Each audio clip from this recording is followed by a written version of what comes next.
gonna find out.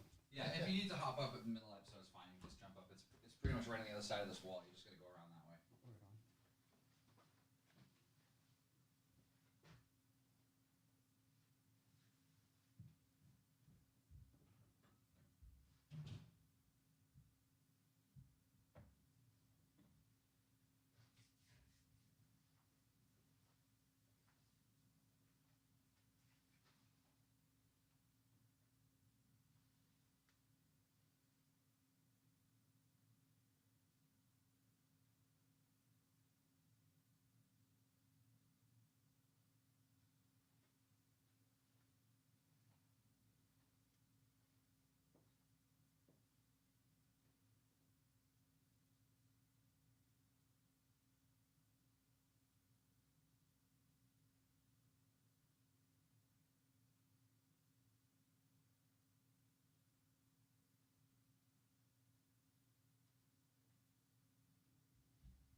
Several times.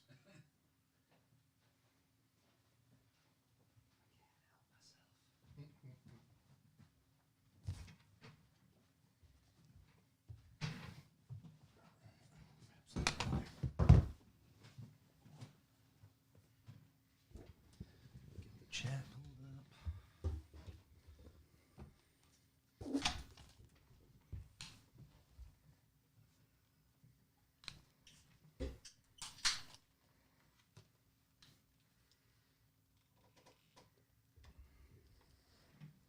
All right, we have audio on the stream this time. Sweet. 2 weeks ago or something. Was it last week? I don't remember. Messing things up already. Yeah, that thing was hard to balance. Yeah, it's fine. I'll probably move it anyways at some point. Yeah, if it's easier just to stick aside, yeah, it doesn't matter. Headphone levels okay? Yeah. And then, yeah, that thing you can, there's Move that. around. Yeah. Yes, you can, yeah. Manipulate it. They're That one getting a does sag. they're If you, getting a little hard if you to tighten move that around thing these days, there, but- it'll hopefully stay. They're getting a little weird. Yeah, well, used and abused. I'm not Yeah. very tall, so Cool. kind of works out.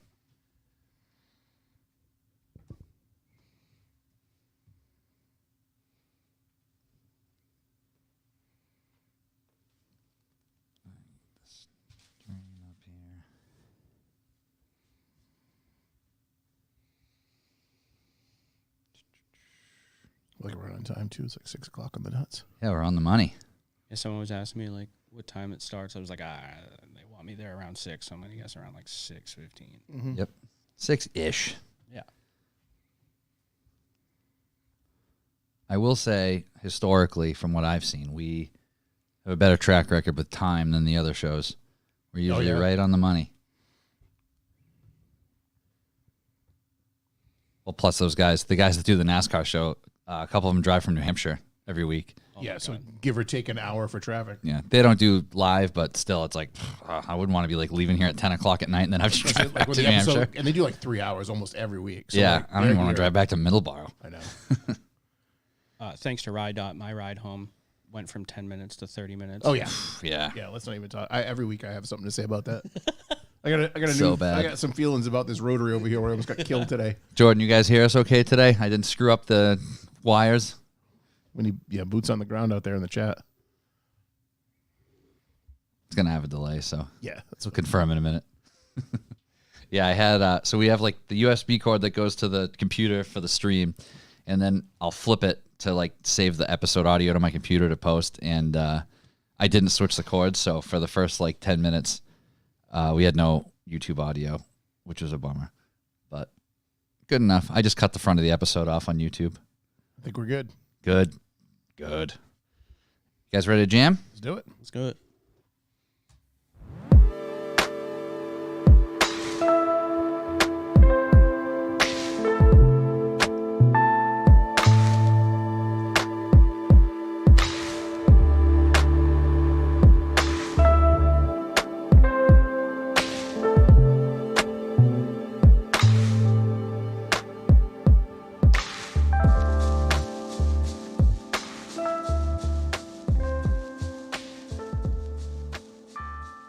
Hello, hello. I'm John Stairs. You're listening to Topics Under the Stairs. As always, I'm joined by Ryan. Hello there.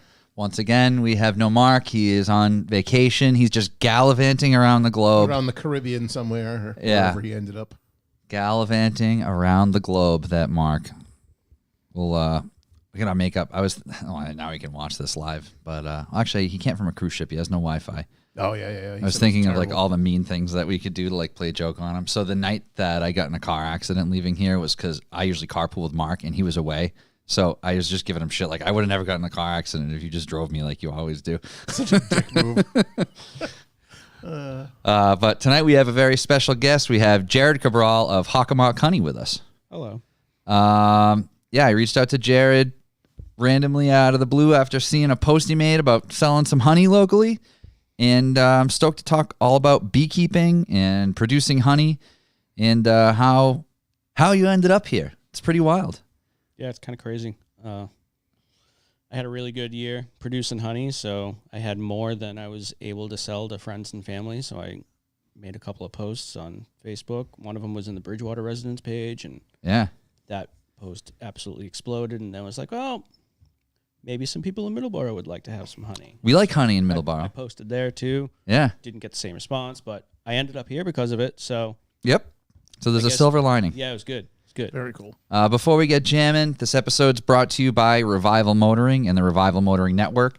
Please check out revivalmotoring.com for all things related to the network and all the shows here. We have Revival Motoring, us here at Topics Under the Stairs, our friends at Luce's Fast and Talking Motorcycles.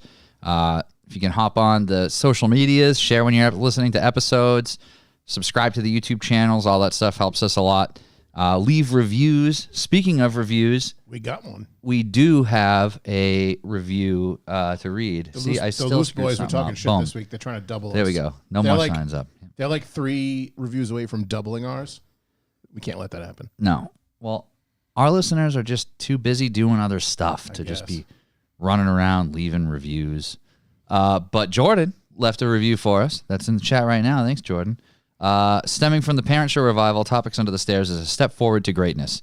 This show not only introduces me to jobs and cultures I wouldn't regularly consider, but settles intelligent debates such as categorizing hot dogs into sandwiches or if you're a slob for wearing sweatpants. We're here for the people. God bless Topics and the crew.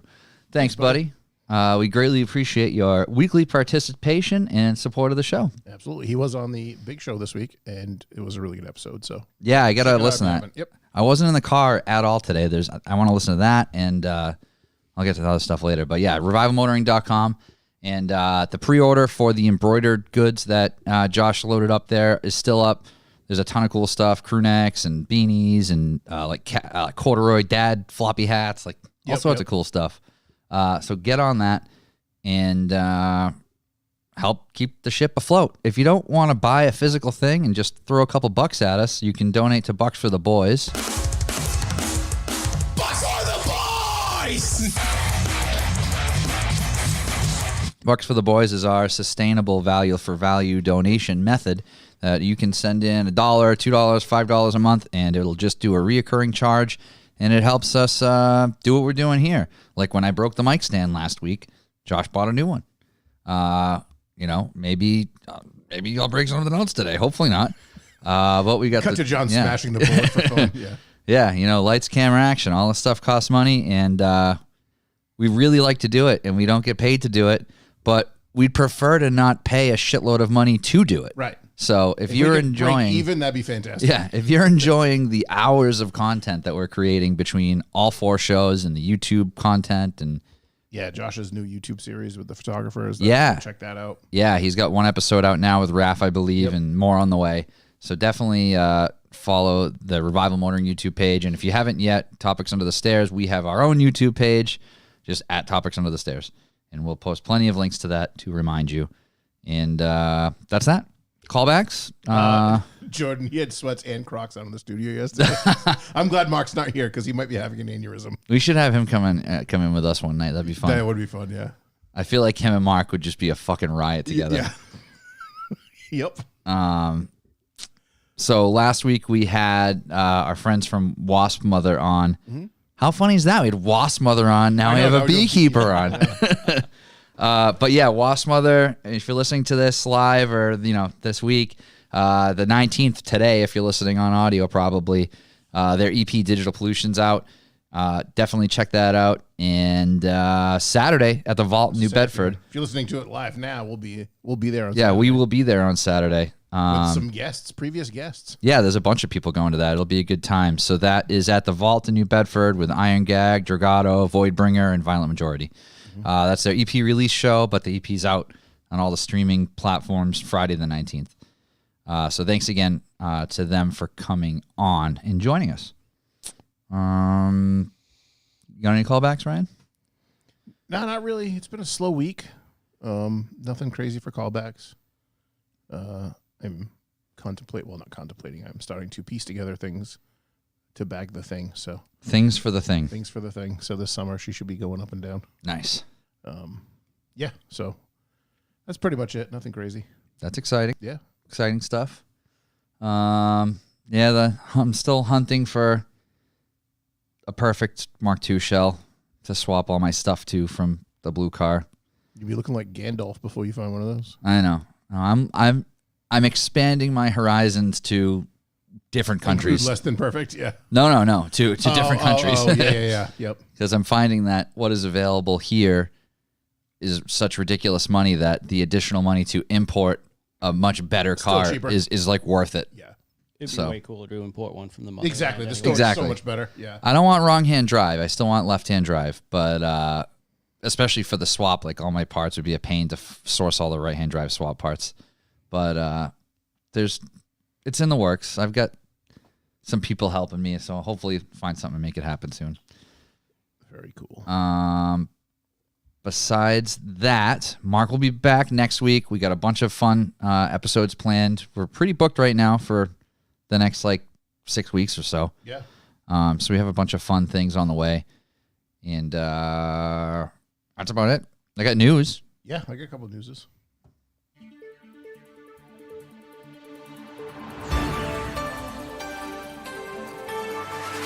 Breaking news.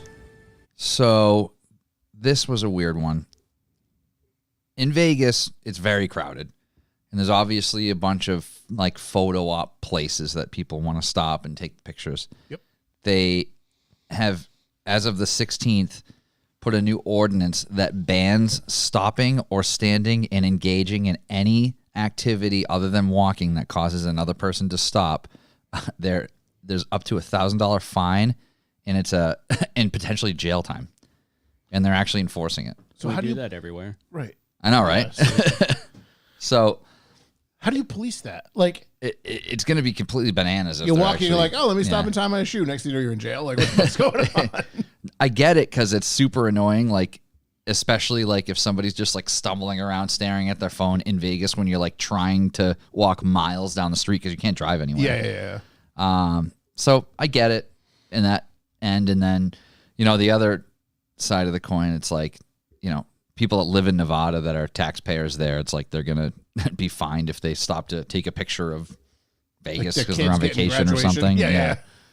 So it's a little weird, but different, It's everything they do there is weird. That was when they were putting up the vinyl over the glass Oh, yeah, for the so F1 people race. couldn't see Yeah, the yeah, F1 race. It's give me a break.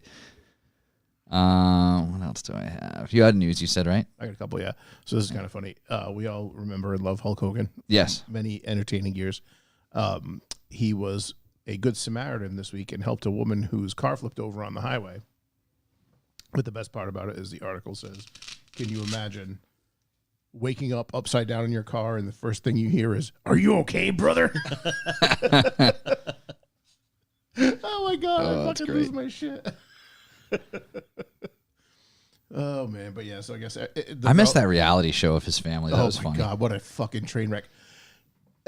Yeah, I don't know why anyone would allow, on the surface it looks great, but I'm a normal person. I have normal problems, whatever. I wouldn't let anybody in a house with a camera. Are you fucking serious? Never. Yeah. No. Yeah, for that kind of money, though. No, it's not worth it. It's Yeah. really not. I get out of the bathroom. The guy's standing. Knock it off. Get away. Is that kind of like redemption for when his kid totaled a Supra and Right? paralyzed someone. Yeah, I don't know, It maybe. was a long time ago. Yeah, I forgot about that. Yeah, he had that kid went to rehab a bunch of times, didn't Yeah. What's up, TDs in the chat? he? It's 80s. See, it's a good thing I posted that story. Thanks for reminding us in the stories. Yep, I gotta be better. I need to do better. I did make our first reel. That's a callback. I saw that. That's really our cool. first reel of YouTube content with Lost Mother. Yeah, it took you like 8 hours, right? It was cool. Yeah, for like a it 10-second took clip. 2 hours to make a 10-second clip. Video editing is for the birds, man. It is awful. Yeah, or someone who knows what they're doing. I kind of do. It's just like buffering and bullshit. It just takes so long. I know enough to be dangerous. I don't like it. Yeah. But I do it. But I don't like it. This is an interesting one because I really want to get a flight attendant. So if any of the listeners know a flight attendant That would be willing to come on and talk to us. that would be willing to come on and talk to us, that would be sweet. You don't have to even say what you work for. I don't care. But just come on and talk about the job because it's such an interesting job to me. Of anonymous things. Multiple anonymouses. Flight turns around after drunk passenger bites plane crew. So this is an airline I've never heard of, All Nippon Airway, flying out of Tokyo, headed to Seattle. And it was forced to turn around after a passenger was drunk and allegedly bit a crew member. 55-year-old man says he doesn't remember it at all because he took a sleeping pill before he went on the flight.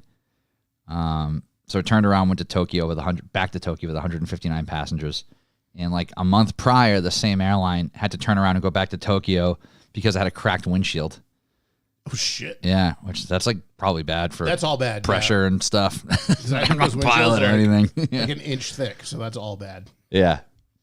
So TD's is a flight attendant. TD's, anytime you want to come in, you are welcome. You have an open invitation.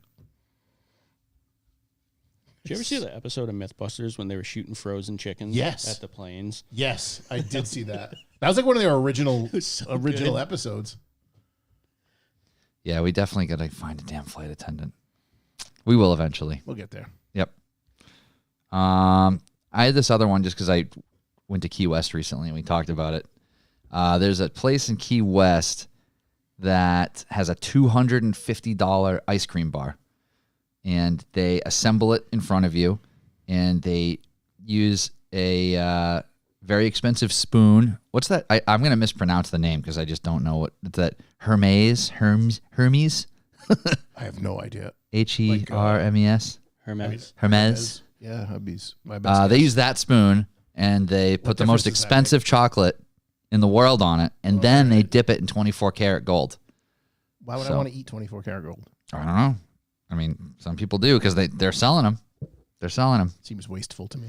Yeah, it's called doozies. You do it for the gram.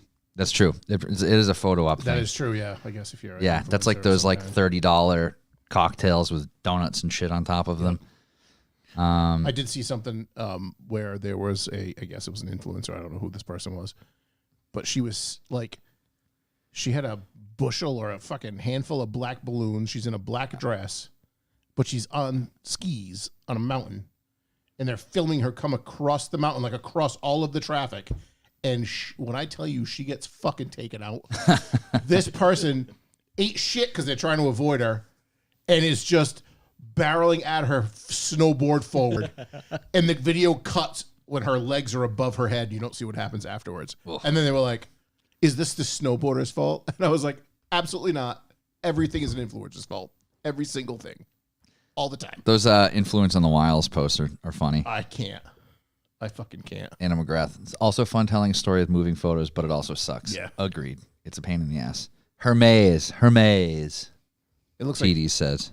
Hermes. Hermes. Hermes. I don't know. Yeah. Hermes. Who would buy it? Who would buy like a designer spoon?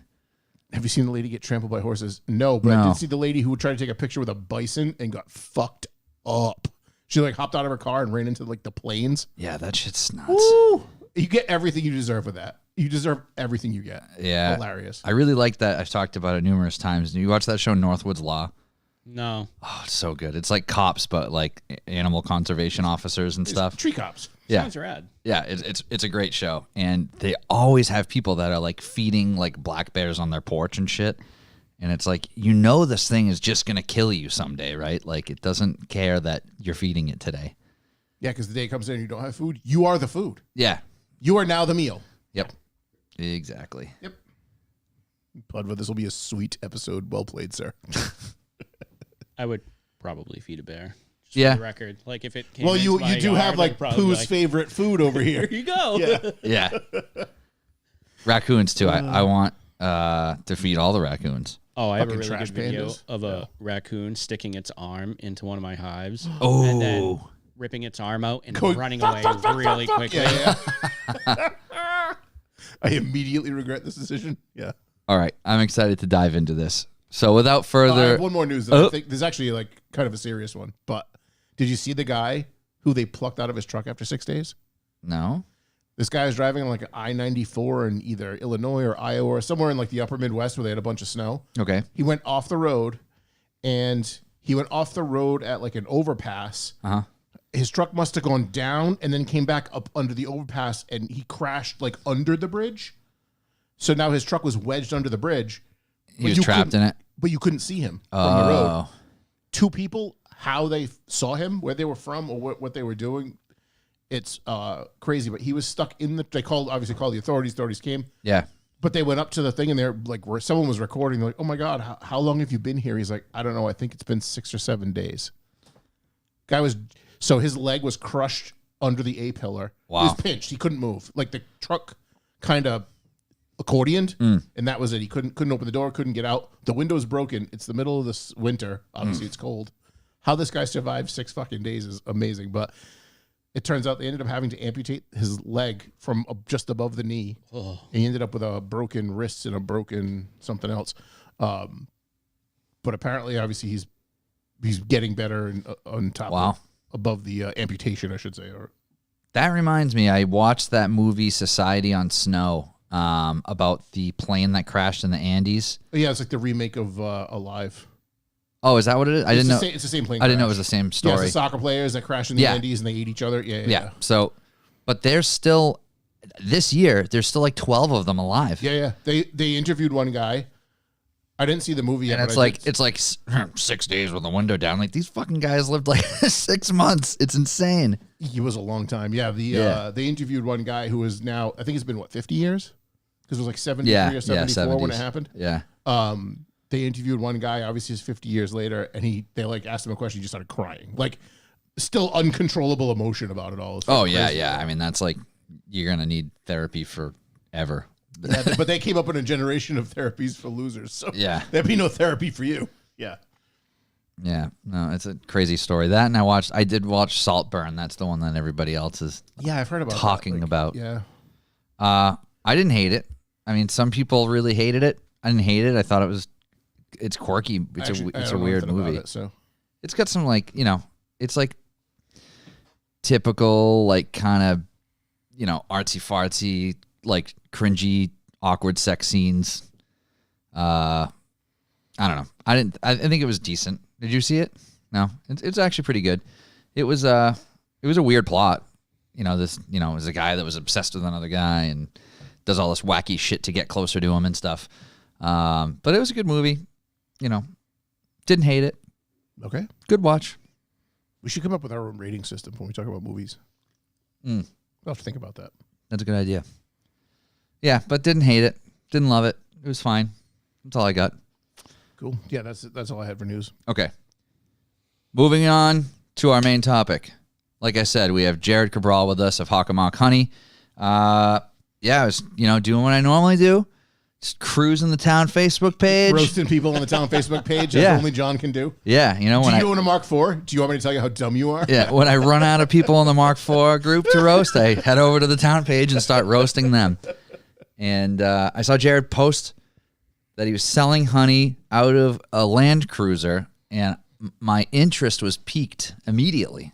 And here we are, and it turns out after chatting for a little bit, we went to school together briefly for like a year and a half, and then he went to Vogue, Hilarious. and I did not. I'm still jealous of that. I wanted to go to Vogue, but my parents didn't let me.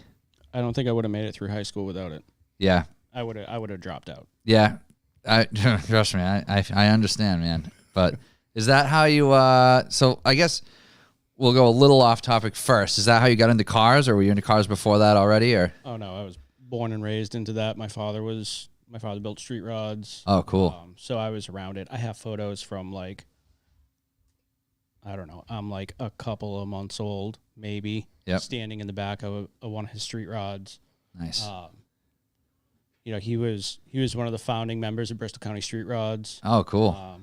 There's a cruise night at Star Drive-In that's still running. He was one of the people that started that. I was going to say, Gary goes to that a lot. Yeah. Our friend Gary up there. So it's in my blood. That's awesome. And then, you know, he was a service manager at Meskinnis Motors in Bridgewater for years. And, you know, they chewed him up and spit him out, fired him. And when I went to Votech, you know, the advice he gave me was don't go into automotive. Yeah. Become an electrician, become a carpenter. Yep. Don't go into metal fab and don't go into automotive. And the two that I was interested was metal fab and automotive. Of course. So what do I do? Automotive it is. Yep. Yeah, so I kind of followed in his footsteps there and worked in that industry for a long time. And Yeah. no, I've always been around it. Dealership, that's a crazy world to be in. It was a wild life. Yeah. I don't do it anymore. Same. I got out of it like it's been 13 years ago I got out of it. Oh, wow.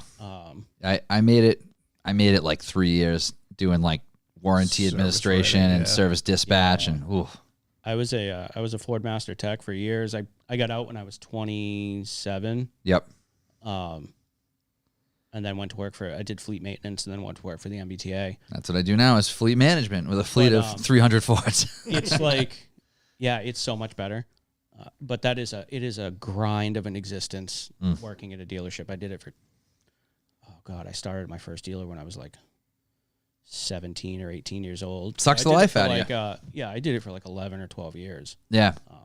And it was hell. And you see like you see people wildly succeed with flat rate, and then you see it just completely break people. Oh yeah, like if you're getting fed, if you and the dispatcher are boys and you're getting nothing but brake jobs and ball joints and 30Ks all day long, yeah, you're gonna make a good living. Mm-hmm.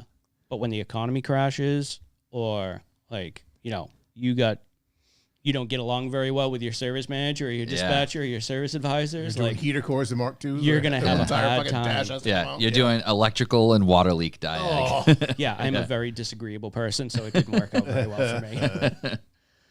Yeah, we had a guy that I used to work with, and every time I would, if there was a even remotely desirable job and I paid someone up to the dispatch, it was an old school dealership, so it was manual dispatch and paper sticker flags and everything.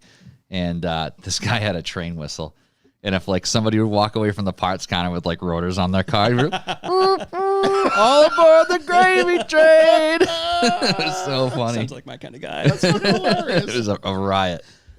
Yeah, I always tell people whenever I see someone post online like, "Oh, I really love cars. I think I want to do it for a living." I'm like, "Listen, if you love don't cars, do it. Don't do it for a living." Yeah. It ruined cars for me for years. Mm-hmm. Fortunately, I got out. And I like cars again, but there was a time there where I was like, fuck these things. Yeah. Yeah, you've had some pretty eclectic stuff. So you said you just got rid of an RX-7, and now you got the Land Cruiser. Yeah, I had a 93 RX-7 for 10 years. Was it a driver or a drifter? Were you a drifter? I was a driver. Okay. I wasn't a drifter. All my friends are drifters, but I wasn't a drifter. I modded the hell out of it. Before that, I had an STI. Before that, when I was in high school, I had an S10 pickup with a V8 in it. Nice. So I bought the Land Cruiser like 6 years ago. So I had the Land Cruiser and the Mazda at the same time for a while. Yep. And a friend of mine had been saying for a long time that he wanted to buy the RX-7. And, I went back and forth on it for a while. I loved that car. I still love that car. Yeah, they're neat cars. And, he was like, I'm ready when you are ready. So I was like, all right, I'm ready. Like, get this thing out of here. I like driving the Land Cruiser more than I like driving the Mazda anyways. Yeah. So, it was not even a month ago I sold it. Got tons of room in my garage now, though. Yep. Any plans for the Land Cruiser, or is that thing like pretty much good to go? So the Land Cruiser, it's a 35-year-old car. Yeah, they don't make them perfect at the 35-year-old car factory. Mm-hmm. Yeah, actually, I'm not very good at math. It's probably closer to 40. Yeah. It needs suspension, but it's an original FJ60 with 120,000 miles on it. So Wow. it's like, Damn. That's awesome. I searched all over the country to find it. Finally found it in New Hampshire. Yep. The guy who That's a convenient place to find it, right? not like friggin' Utah. yeah, so it was on eBay, and it ended up being the guy who owns Toyota of Keene. Wow, that's cool. And so it was up for bid, and it didn't meet the reserve. So I reached out, and I was like, "This thing looks pretty clean. Can I come and look at it?" So I go up there, and they give me directions to a Toyota dealership. I'm like, "What the hell?" So I go up, and he's got these 2 barns up behind the dealer, and one of them is full of Japanese cars. Yeah. One of them is full of American cars. So like, I didn't get into the American car barn. Yeah. But, this is a Honda dealer, a Toyota dealer, and I think it was Volvo. Okay. But he had a brand new Mark IV Super in there. Wow. He had a brand new second gen MR2 in there. He just bought them and stuck them in there. Yeah, Oh, he just yeah. bought them and stuck them in there. He had a brand new Type R. So I'm like, you got to be kidding me. And That on top sounds of like the that, Ross VW guy. Yeah. Yeah. And he had like 5 or 6 Land Cruisers in there too. Wow. So yeah, I got lucky. It was nice and close to home. It came from Colorado. That's awesome. And it's like the coolest color for those things too. It's like great. that sand color. Right. Beige or Yep. old man tan. Yeah, but it's like the perfect tan. It's not like the like. Not the triple tan. Well, yeah, it's not like that metallic '90s SUV gold. That it's every like tan. Buick came in. Yeah. It's a really cool tan color. Dylan Smith, Mark's using the invisibility cloak again. I see. Yes. Yep. But yeah, that thing's rad. On brand for the honey business. I would have brought it tonight, but they salted the roads, and it's a 80s Toyota, so it would have disintegrated by the time I got here. Oh, I understand. Out there inspecting that frame once a week. Oh, yeah. Yeah, I pushed it until the very limit. The day before they salted Middleborough, I took my car for a rip, and then just because I have no self-control, like if it's warm, I'll just turn it on and go. I put it on the dollies in the garage. So I'm like, now it's a pain in the ass to use it, so now I'm forced to not use it. That was one of the reasons I sold the Mazda, because it was up on dollies in the garage. Every time I used it, I had to pull it off the dollies. I'm like, this sucks. Yeah, it's a pain in the ass. Those things are incredible, though. I crammed 4 cars into our 2 car with those. It's nice. Yeah, it makes a big difference. And now Cassie gets a parking spot all the time, so she's very pleased. Yep. Mama's gonna have a spot. Yep. Yeah, and now she can actually open her door with her spot. You know, Oh. I told her she could have a spot. I didn't say anything about being able to open the doors. Can't make any That's promises. your own. Yeah. You got to figure that out on your own. That's your problem. Yeah, Climb out the window. Yeah, climb out the moonroof. Like That pop thing's got the a hatch huge and dive sunroof. out the back. Yeah. Oh man. Did Mark go to get milk and lottery tickets? Dad. Yeah. No, Mark's on vacation again. I'm talking the all this same shit. I'm gonna be gone for 2 weeks and I want to know October. how you can go on a cruise and not have Wi-Fi. How can you pay all that money and go on a cruise ship and not have Wi-Fi? so they do have Wi-Fi that you can buy, but it sucks. Of course you have to buy Exactly. And it's awful. Like all it will do is like allow you to receive like iMessage texts, like you trying to stream video or something from it. Like forget it. It's like airline Wi-Fi. Exactly. It only works for their stuff. Yeah, exactly. Yeah, if you want to look at like the Royal Caribbean map or I'm watching something, their it's ad fine. in 4K, but I can't get a I'm home text from the kid. Yeah. So beyond the dealership stuff and working in automotive, where did the bees come into play? Where, how, why? It totally wasn't on my radar. So some of my coworkers did it. They still do it. Like At your current job now? at my current job now. Yep. Like 3 or 4 of them do it. And they started in, I want to say 2015, but it might have been even later than that. Yep. I started in 2021. But like I had helped them, like they would go away on vacation and I, hey, can you go check on the bees? Like, yeah, sure. Like, I don't know what the fuck I'm doing though. Yeah. Like, so I had a bunch of questions. I always asked. Doesn't And, you show up with 2 cans of Raid? I'm here. Yeah. Ready to go. Yeah. All I knew was like they don't like smoke, which is somewhat true. Now Yeah. that I know it, That's like the fogger thing that you always see in the the videos, right? smoker. It gets them less aggressive, right? Something like No, that. it makes them. It tricks them into thinking there's a forest fire. Oh, really? Oh, so they Yeah, get the so- fuck out of there. No, they gorge themselves on honey. Oh. So in preparation for having to get the fuck out of there. Yeah. They fill their stomachs with honey, Huh. so that way they have food to survive if they have to leave. So that the smell of the smoke, they release a pheromone, an emergency pheromone that dupes them into thinking that there's a fire coming. So then they'll go back into the hive and go to the honeycomb. Yeah, essentially, so or- they'll just like kind of get ready to go. So Yeah. every week I'm tricking them into They're thinking like, gotta there's go a pack my fire. shit. Yeah. It's kind of mean. But yeah, Good thing they have short-term Place is memory. on fire a lot. no Yeah. kidding. No kidding. Like, this place sucks. I Yeah, gotta we need to go. move anyway. Yeah. I had questions that I had more questions than they had answers is really what it comes down to. Yeah. And I started getting more into like self-sustainability, gardening. It's like the gateway drug to Oh, yeah. everything. Started watching more documentaries on. You get chickens yet? No, not yet. I live in Providence. It's going to be difficult to have chickens. You don't need much Although- space. Trust me, we're only using a very small space. Yeah, well, if you go to South Providence, you're probably going to see him anyways. So Yeah. it's not totally off the table. Yep. So, I grew up in Bridgewater. My mother still lives there, and she's got a decent chunk of land on the Bridgewater-Middleborough line. Yep. So like I said, I had more questions than they could answer. Started doing some digging on my own. And I'm like, you know what? I'm going to get my own bees. Yeah. So that's how it started. That's awesome. How does one procure bees?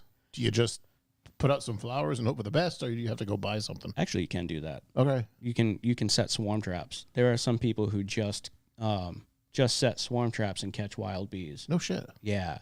I caught a wild swarm late season this year. And by a swarm, you mean you have to get the queen so that they stay. You can add a queen, right? Yeah. We'll get into all Yeah, that. yeah. Let's start We're at the getting ahead of beginning. ourselves. Yeah, sorry. Yeah. There's so much to like try and condense into however long this is. It's however long it needs to be. But my mother's got a decent chunk of land and it's in a good area. I had always suspected that it was in a good area for bees. Like the Great Lands Trust is down the street, Yep. which is a several hundred acre. Actually, it might even be in the thousands. Like conservation. It's like conservation land. So it used to be farmland, like maybe even up until like the early 2000s. Okay. The Latolas farmed it. Yep. And then, probably as a tax write-off, they turned it into conservation land. So it doesn't get farmed anymore. And then there's a bunch of swamp there. Most of her property is swampland. Yep. And then there's some other old farms around the area that don't get used anymore, and there's just fields of wildflowers. Yep. So I'm like, they'll probably do pretty well here. Yeah. So I ended up, this was like a COVID era hobby. Yeah. I got some bees. So to answer your question on like how does one get bees, there's a couple of different ways you can do it. Amazon probably. I don't know. They'll sell anything. Yeah. You'll end up with Chinese bees. You have to call him Jeff. That's a thing. I don't know. But if you're, Come if you're on. buying it off Amazon, I bet it is. Yeah. Like Alibaba bees. Yeah, They're Wish.com fake bees. It's just a box of wasps. Oh, Jesus.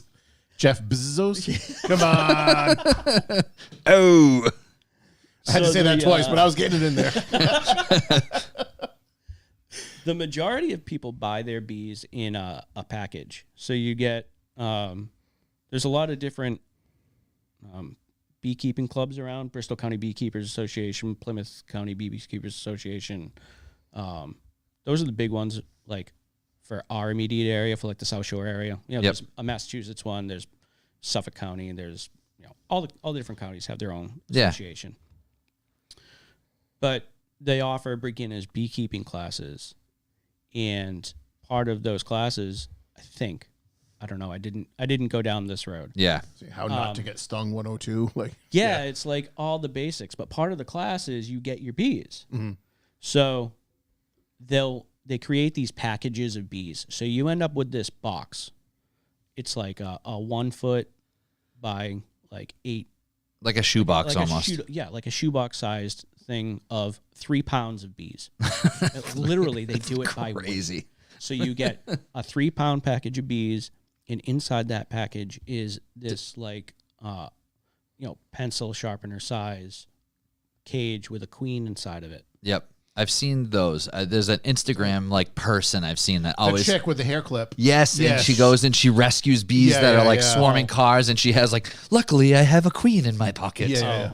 I got opinions about her. Sure. We'll get into that. I want to hear all about it. It's been another great day rescuing the God. bees. She has such a weird affect. Did you? It's like ASMR video. She was on Joe Rogan. Was she And really? I could barely get through the episode. I'm like, this chick. You kidding me? Yeah. So yeah, you get this 3-pound package of bees, and it has a can of sugar syrup in it to feed them, because usually they come up from around here. They come up from Georgia, Louisiana, Florida, something like that. One of the warm weather climates, because we get them in late April, early May. We'll get our packages. Yep. And then honeybees are honeybees are honeybees, right? There's not other separate variations of breeds for those. There's different species. Okay. The common species in the United States, they're not a native species. They're the honeybee as we know it is not native to the United States. Wow. They're European, Asian, African. We can talk about the Africanized thing too. Yeah. Killer bees. Yeah. That's a science experiment that went wrong. Yeah, I believe it. It's a lot of things that fucked us up for the last couple of years. Yeah. So the packages come up from down south, and you get a package of 3 pounds of bees, and you have this empty hive with a bunch of frames in it like this, and you open up that package and flip it over and dump your bees into the hive. Just dump them into the box. Dump them into the box. Put the queen in there. There's a little sugar cube in the queen cage that the bees will eat through to get to the queen. They'll release the queen, and you come back in a couple of weeks and see if she's laying. That's how it starts. You can also get a nucleus colony, and that's how I started. This was one of the reasons why I started beekeeping, because I had done some research, and all of my coworkers had gotten their bees in packages. Yep. And I found nukes, and I'm like, what the fuck is a nuke? Yeah. What is this? And they were like, oh yeah, it's a small hive. I'm like, well, why don't you do that? They're like, Oh, it comes in a hive already, so you don't have to dump them in the hive. So from a beginner's perspective, for me who doesn't know shit about shit, that sounds very appealing. I don't want to dump a box of bees into another box. right. I just want to get the box and they stay in the box. Yeah. What if they fuck off? It's like, oh, cool. I just spent all this money on bees, and now they're And the gone. whole colony goes down. Oh, damn it. So a nucleus hive, the beehives that we're used to seeing, the most common type of hive is called a Langstroth hive, and it's 8 or 10 frames, and you have a deep box and medium boxes. Sometimes you use shallows. And that's the depth of the actual honeycomb? The Crate actual that holds the honeycomb. frames. Okay. Yeah. So you'll get a nucleus colony, and that'll be 5 frames, 4, 5, or 6 frames, and it's essentially a small hive. Yep. So you buy that, and then you transfer those frames. In addition, you add those frames into your hive. So you take 5 frames out of your new bee box, out of your new hive, and you put this established colony into your hive. Huh. So it's more expensive. A box of bees, about a 3-pound box of bees. It's you get it for $100. Yep. $120. Approximately how many bees is that? I think it's 10,000. Fuck, that's a lot of bees. I think That's too many. I think it's I'm a little low. So let me see if I can move this thing closer. Yeah, you want to be uncomfortably close. Yeah, right up. Oh, phallic, right up in there. Yeah. Where was I? Oh, Moving the frames. Yeah. so a box of bees, a 3-pound box of bees. Yeah. It's 10,000 bees. A nucleus colony is going to be a little bit smaller, but you get this box, this nucleus colony, and it has a couple of frames of honey, has a couple of frames of brood, which is babies. Okay. And then it'll have 1 empty frame. So it's kind of established to start. It's an established colony, and you have more options with that. You end up with you can buy an overwintered New England colony, which is a much more desirable way to start.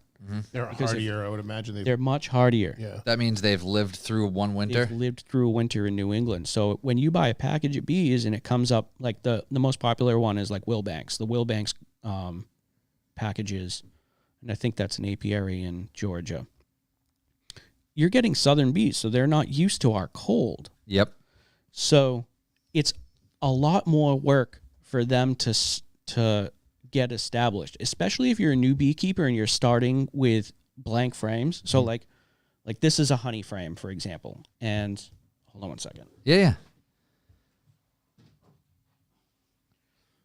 So this is a brood frame. Okay. So the honey frames are smaller, and you have a brood frame which is bigger. So this is going to be. I was thinking those would go in separate boxes. Those are actually in the same bee box. No, they go in different boxes. Oh, okay. So this will go in a deep box. Yep. And that'll go in a medium box. So your mediums are always going to be your honey supers. Some people use them as brood boxes.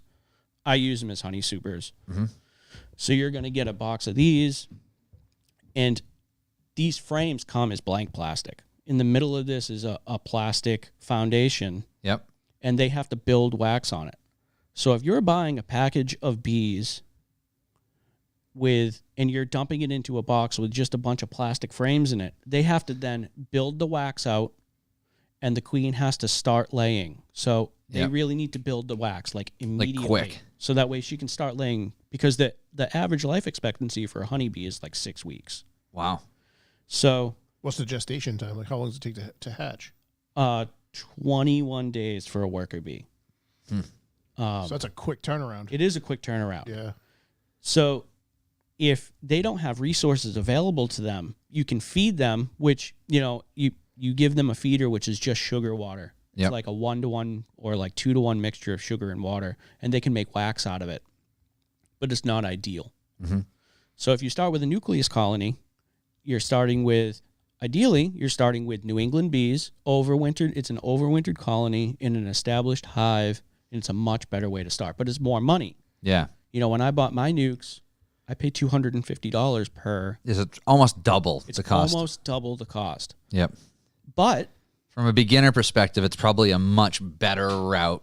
they tell you you're not going to get honey your first year. Like, don't expect to get honey your first year, because they're going to spend most of that year building out that colony. Yeah. Well, if you're that much further ahead and they don't have to build out that colony, or they still have to build it out, but they don't have to build it out as quickly, and they don't have as much work to do. Yeah. Like, it's easier for them to get established. So, like, I got like 60 pounds of honey my first year, it's difficult to do. Like, that doesn't really happen. Yeah, that 60 pounds sounds like a lot.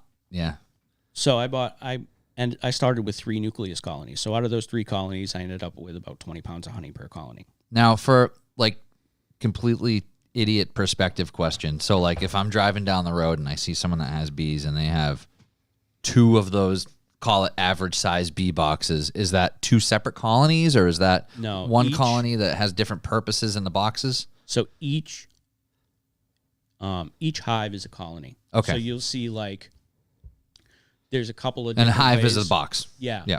There's a couple of different ways to configure it. You can do like this is called a brood frame. Yep. The deep frames are called brood frames. That's the frame that the queen is going to lay in. Okay. And these are mediums. These are honey frames. Yep. So the most common way is to have a double deep. So it's going to be 20 frames of these. So there's going to be 10 in each box. Yep. So you're going to have 10 deep frames in each box. So you'll have 20 frames. And then on top of that, you'll have your honey supers. Okay. Without going too crazy right away, I run single brood chambers. Yep. Which is like, it's a more intensive way to do it. And I overwinter my hives in single brood chambers, it's a lot more labor intensive, but you yield more honey if you do it correctly. Okay. So each one of those hives is its own colony. Okay. So like right now, I have 8 colonies. So that's 8 separate queens. 8 separate queens. Each hive has 1 queen. Okay. Well, in most cases, each hive has 1 queen. Yep.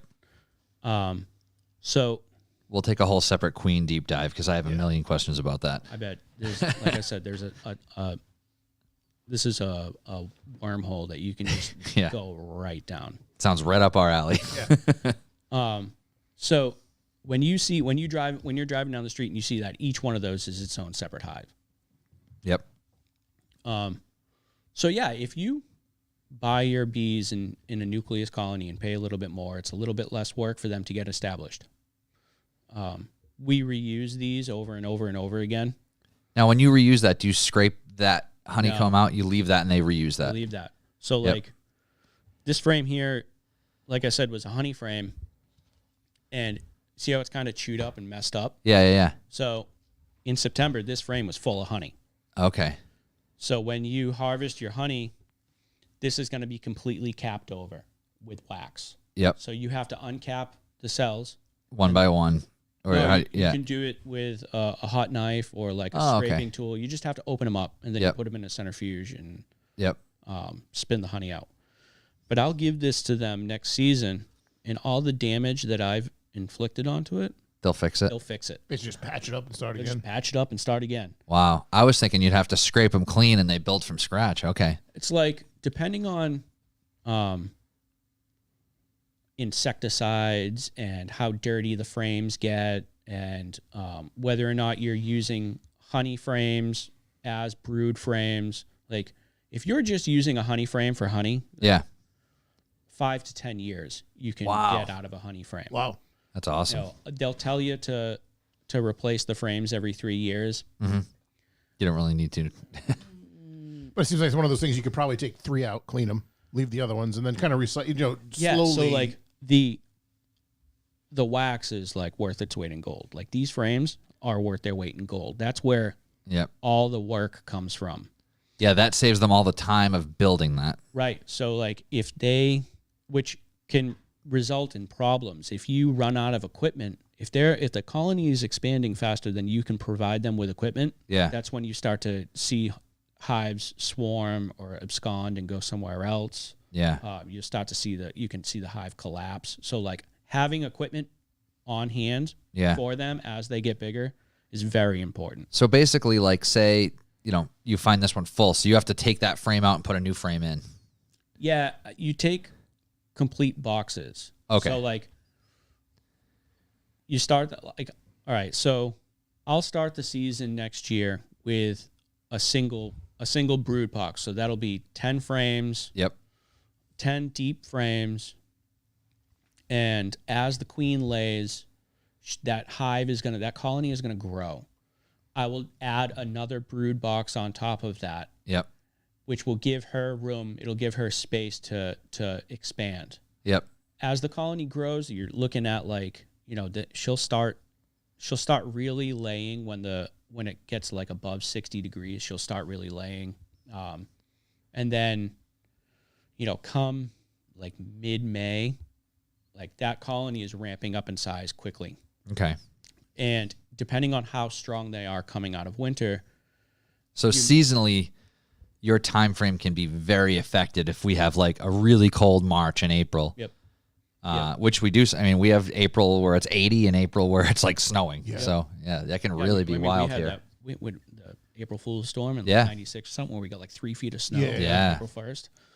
And the overwintering is where that's why they make the honey, is to survive the winter. Okay. So like, as the season progresses in April and May, I'll add more boxes, and then, ideally, if the colony is really strong and the weather is good and there's a lot of resources available to them, then I start adding honey supers. Okay. So as they fill up these frames, I'll add another box on top of it. Yep. And then I'll add another box on top of that, and then I'll add so you can see, the highest I've ever stacked a colony or a hive is like 7 boxes. So two brood boxes and then 5 honey supers. Yep. After that, they start to get a little unstable. Yeah. A full box, a full honey super is going to be like 40 to 50 pounds. Mm-hmm. Oh, wow. And out of that, you'll yield like probably 25 or 30 pounds of honey. So as the season progresses, if you have a good spring and early summer, you'll have a harvest then. Yep. And then if it's not a super hot summer and there's resources available, come the end of summer, you'll have another harvest. And then there's, the majority of the harvest in this area for most people is in the fall. Yep. The fall harvest is the big one because, they're kind of prepping for winter, so they're producing more in theory. Yeah, and a lot of people don't harvest in the spring and summer. They'll just let their hives have it. And then come the end of the season when they're starting to get ready for winter, that's when they'll harvest all their honey for the season. Yep. I was very fortunate this year. I had 2 harvests. I had a midsummer and a late summer harvest. Yep. But I didn't get a fall harvest this year. It was kind of shitty. It was kind of a shitty fall. Yeah. So that just kind of, I'm sure that created more questions Yeah. than it answered. And I kind of went a little bit off topic. Oh, no, that's okay. No. So one of my questions is, do the hives ever fight? Oh, yeah. Okay. Oh, yeah. So they'll, Do you have to keep them like separated or? Not really. No. A lot of, if you ever watch like a commercial beekeeper, they'll run pallets. Yep. So on a pallet, there'll be 4 hives per pallet. That's very close together. There'll be two facing one way and 2 facing the other. Yeah. That's like a very popular way for the commercial beekeepers to run it, because then they'll just pick them up with forklifts and load them on the back of a truck. Yep. But a weak hive will rob from, or a strong hive will rob from a weak hive. Okay. So they'll actually fly into their hive box and take resources. So there's guard bees at the entrances, and they'll do their best to keep the other colonies out. But and it only really happens during a dearth, and a dearth is when there's nothing available for them. Okay. So flowers aren't blooming. There isn't pollen out there. Yeah, here in our area, it's like late July through August when it's real hot and everything dies. You start seeing lawns die and shit like that. That's when things start to get crazy. They're constantly looking for food. They're constantly looking for pollen. They're constantly looking for nectar. Yep. The pollen is where they get their protein. The nectar is what they turn into honey. Okay. So if there's no resources available for them, they're going to actively find a resource. And if the colony next to them or the colony down the street or the colony a mile away is weak, Yeah. they're going to lose their honey. And that's how you end up with a colony that'll collapse. How far do they travel from their hive? It varies. I've read different things. 3 to 5 miles is kind of Wow. That's more than I expected. kind of what I read. Yeah.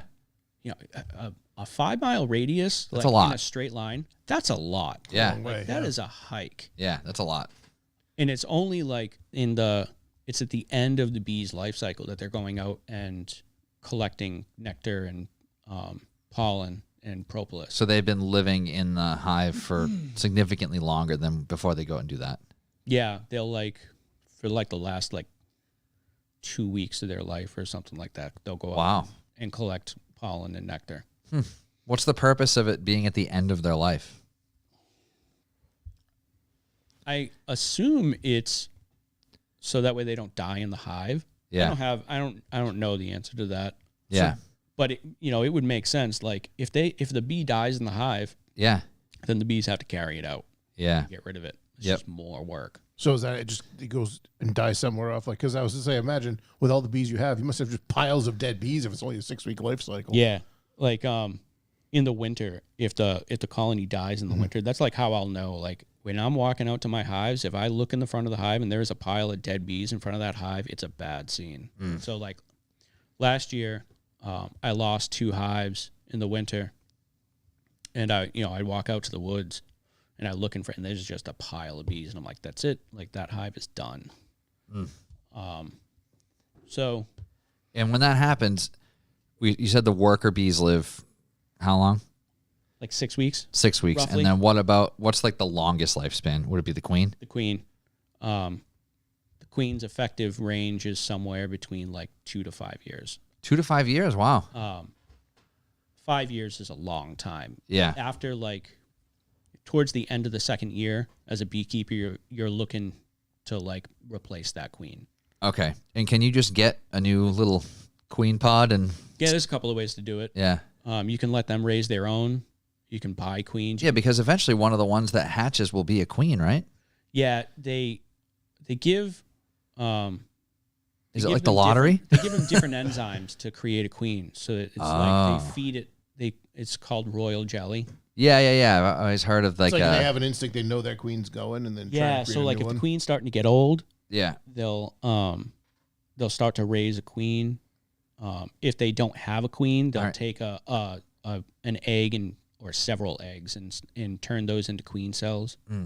Can you tell a queen cell on your brooding box? Oh yeah.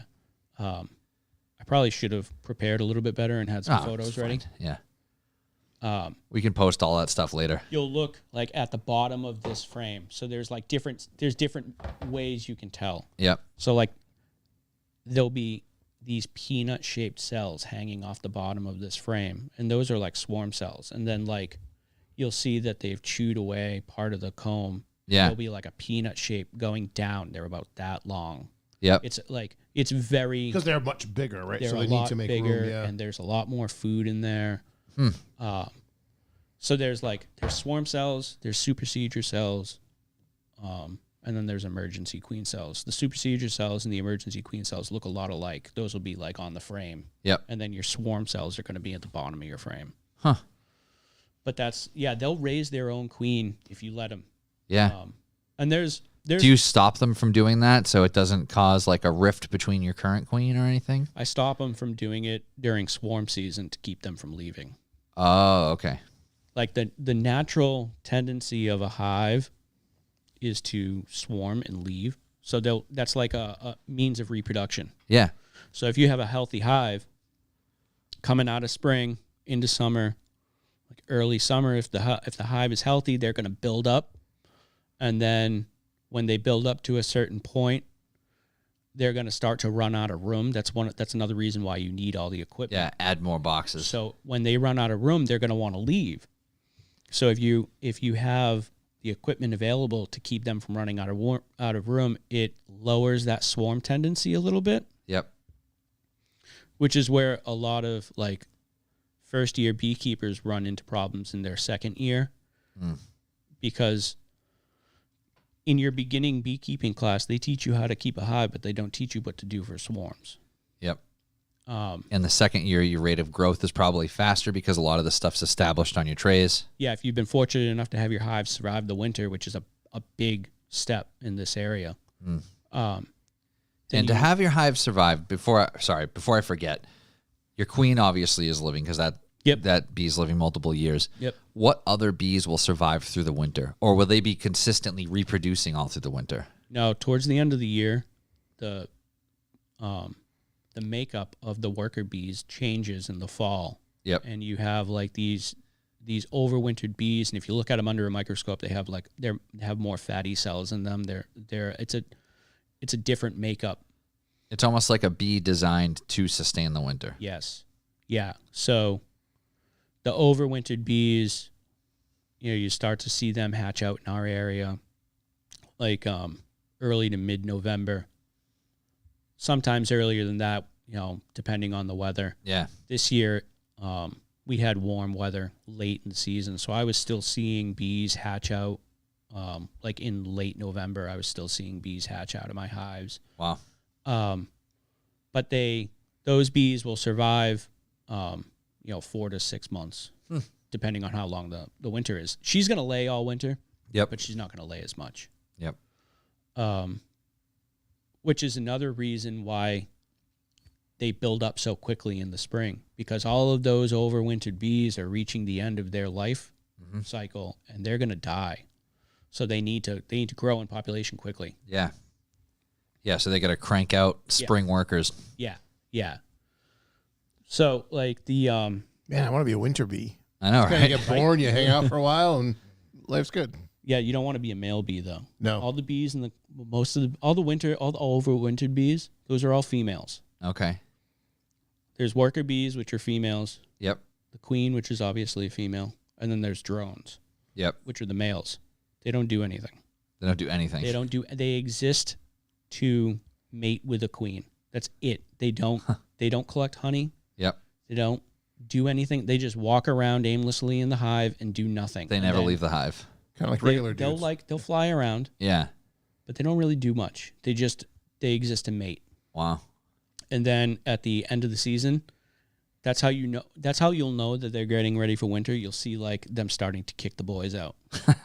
So they'll be pushing drones. Ain't gotta go out home, of but the get the hell out of hive here. Yeah. and not letting them back in. Oh, wow. So the drones are going off to die. They just kick them out and they die. Just kick them out and they die. Wild. So it's all females. Yeah. Yep. So just girls' night all Girls winter. like- yeah, just a bunch of lesbians. That's so funny. So the queen can be set from the males for the whole winter after the fall, The queen just has to mate once in her life. just once. Yeah, so she'll go out as a virgin and she'll mate with like 20 dudes. Yep. And when they mate, the penis breaks off in Yeah. the female Yeah. and the drone dies, falls to the ground and dies, Yeah. and the queen goes back to the hive with the semen inside of her and the penis or whatever the fuck they call Yeah. it. I don't know. The bee dicks. The bee dicks, the bee dicks fall out, Yeah. and that's And she it just for gets her. loaded up with bee Yeah, dicks. she just gets loaded up with bee cum. And that's it. You've seen those girls leaving 20 the bar at 2 o'clock. Yeah, I know her. That's It's wild. like I think it's like 20 to 30 different drones Jeez. they'll mate with, and Yeah. that's it. They only mate once in their life. Wow. And then she's just fertile forever. She's fertile for her whole life. And then her body just produces I'm not going to call it an egg, but whatever. It is an egg. It is It's an egg. Yeah, it's an It actual just egg. produces eggs, and they'll lay like I think they'll lay like up to 2,000 eggs a day. Wow. Jesus So the Christ. queens are about this big. Yeah. So that little queen is laying about 2,000 eggs a day. I look at it as a caviar, but it must be way smaller too. Like obviously the. Yeah, actual I egg wish is, I like, had. I microscopic. brought this with me, and I wish it had eggs inside of it. So the eggs are very small. That's why this is black as well, so you Okay. can see the eggs. Okay. Because the eggs are white, Yep. so they reflect off of the black frame. It's easier to see them Yep. versus a white. It's much more difficult to see them on white. But like peak season, I'll have 10 of these frames full. Full of Like eggs. 8 to 10 of these full of eggs. And and larvae. when they hatch into larvae, like how long after they hatch before they like flying around? They start to take orientation flights like not long before they go out to collect nectar and pollen. So I think it's like Wow. 4 weeks or so, like 3 or 4 weeks or so. They're taking orientation flights. Jeez. So you see them. They'll come out of the hive and they'll walk up the front of it Yep. and they'll jump off and fly in a small circle, Yep. land back on it, and then they'll jump off and fly in a little bit bigger circle, land back on it. And those are orientation flights. A lot of like a lot of new beekeepers look at that and they're like, "Is my hive swarming? Like, They're drunk. Yeah. Yeah. should I be worried about this?" Because it's chaotic. Yeah. It's, Especially you if there's have- thousands of them doing it at the same time. Yeah, you have all these Yeah, and they'll bees. probably they're- fly into you and stuff. Yeah, Not so good control. You ever see the videos of them like flying into each other? Oh yeah. I like slow motion videos of them flying in. It's hysterical. Yeah. Like they'll just like fly into each other and bounce off each other and fall. It's so funny. So if you you have all these bees doing orientation flights, and then all these guard bees, and then all these bees coming back with resources, like it's chaotic in front of a hive. Like when there's a heavy flow, when there's like a ton of resources available in like mid-May and June, Yeah. A lot of babies It's- being born. it's wild. Now the guard bees, is that just a type of worker bee, or are those do those look different than No, say it's just a tradi- regular worker bee. Okay. And they're just there to protect the entrance. Yep. And they just get assigned a task and Yeah, basically. That's They don't it. really know why they're doing it. They're like, oh, I gotta go. Yeah, I protect gotta go this stay hole. here. Yeah, I Yeah. gotta stand here and don't let anyone in. that's so weird. Yeah, they like don't know why they do the things that they do. They Is there just like do an them. HRB that designates tasks? Just got a clipboard, some glasses, tell them you misbehaved. Yeah. Yeah. Yeah, they just kick the males out. It's so That's what they weird. do. That's sexism. And then the queen, besides the size, are there like a lot? Is it like differentiating markings on them and stuff? Sometimes they'll be darker. Yeah. depending on the species of bee. Yep. Some of them they're lighter and darker in color. The darker ones are easier to see. I have one queen that's almost black. Yep. And that one is so much easier to see. Yeah, I bet. You put a dot on the back of the queen so you can see. That's it. what I was thinking. You I've mark seen it. people have them marked. Yeah. I think I only have 2 queens right now that have marks on them because they're like, I have a bunch of daughter queens. Yep. From my original queens that I got years ago. Yep. And when they're not marked, they're a motherfucker to see. Yeah. Because you had this entire frame will be covered in bees, and you're looking, the bees are about a half-inch big, and then a queen is like 3/4. Yeah, and they'll be like big. all covering her, right? Covering her. Yeah. Yeah, it can be tough to see her, but you don't always have to see her. You just have to see eggs. Yep. When you're doing your inspection. Yeah, as long as there's eggs there, you know she's there. And the eggs, like, on the first day, the egg is sticking straight up. Yep. On the second day, it starts to fall over. And then on the third day, it's laying down. So when you go in and do your hive inspection, I inspect every week. Some people don't. Yeah. When you go in and do your hive inspection, if you pull out a brood frame and you look at it and you have eggs that are sticking straight up, you know that she was there that day. That's as far as you need to go. If you're just there to verify that your hive is queen right, Yeah. that's all you need to do. But there's other things you want to look for in an inspection, Yeah. and they get quicker with time. But that alone tells you queen's okay and is there. Yeah. There. Yep. If you go to do an inspection and you're looking at that frame and you're not seeing eggs, Yeah. and it can take 3 or 4 frames before you start to see eggs. If you're like 4 frames deep, you haven't seen eggs yet, you got problems. Yeah. You got to start looking for a queen. Yep. And then you don't find eggs in that hive. You have a very short period of time Before they'll take off. before they'll die. Oh, okay. Because a queen takes longer. If you're gonna let them raise their own queen, Yeah. it takes longer for her to hatch. Yep. I think it's like I want to say it's 28 days for a queen, Yep. but it could be more. So you're looking at 28 days for her to hatch, and then she has to mature a bit as a virgin before she goes out and takes her mating flights, and then she has to go out and successfully mate. Yep. And that comes with a whole set of challenges because there's all kinds of predators risks. that want to eat her. Yeah. She may not be able to find her way back. So you're looking at like 40 days at this point. Before she'll be fertile, per se. Yeah. And if a bee's life cycle is 6 weeks, Yeah. and it takes 21 days for the bees to hatch out, Yeah. like you really got to be on top of it. Because if that doesn't happen in time, the colony is going to die. Now, can you, let's say, you said you had some daughter queens that were hatched from your original one. So what do you do with extra queens? Kill them. Yep. If you're not looking to Add a hive. looking to re-queen a hive or add a hive, Yep. you just kill them off. Yeah. Scrape them off, and that's it. Yep. You can't like keep them off to the side or anything, really, right? Well, Is there ways to keep them alive? That's where you start getting into like queen breeding and stuff, which is like, I haven't even gotten into that yet. Yeah. Like that's like pretty advanced shit. Yeah. Where you're breeding for different character traits of the queen, aggressive, not aggressive, how big they overwinter, like how big that colony is going to be over the winter. Yeah. How much honey they produce. Things like there's certain traits you look for in a queen. Yep. And those traits get passed. Those traits are what ends up creating the workers. So she passes those traits on to her worker bees. Okay. So if you have an aggressive queen, she's going to have aggressive workers. I have 2 hives right now. They're motherfuckers. They're so aggressive. And I requeened them in October. So I haven't really found out whether or not I have to put those hives down. Yep. Because you don't want aggressive hives. Yeah. Because if aggressive hives create other aggressive hives, because those bees are going to mate with other bees in the area. Oh, yeah, because they can mate with neighboring bees, right? Yeah. I don't know how many hives are in my area. I know of one other person in my immediate area that has hives. Yep. I've never talked to her.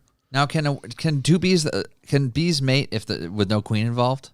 Just one bee and another bee? And No, they're not going to mate. But if you start to see like multiple eggs in a cell, that could be a laying worker.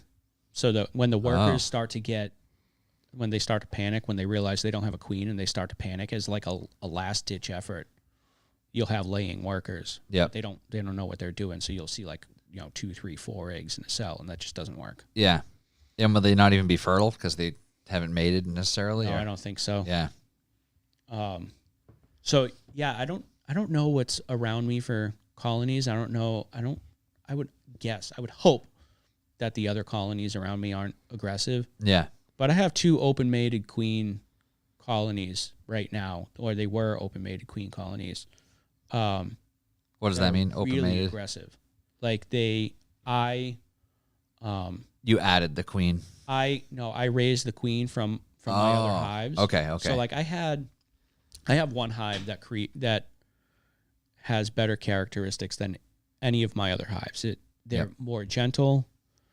They overwinter. The cluster, when they overwinter, is smaller, so they don't use as many resources. They create a ton of honey.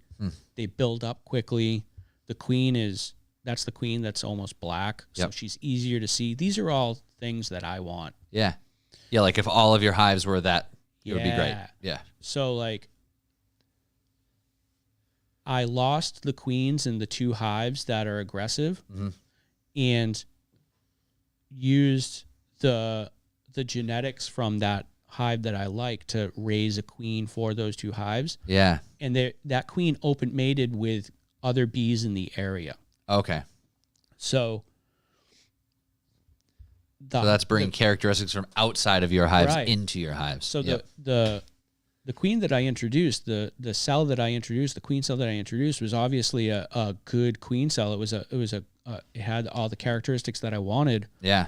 But the drones that she mated with, either the hybrid of the 2 didn't work out, or they were aggressive drones or something.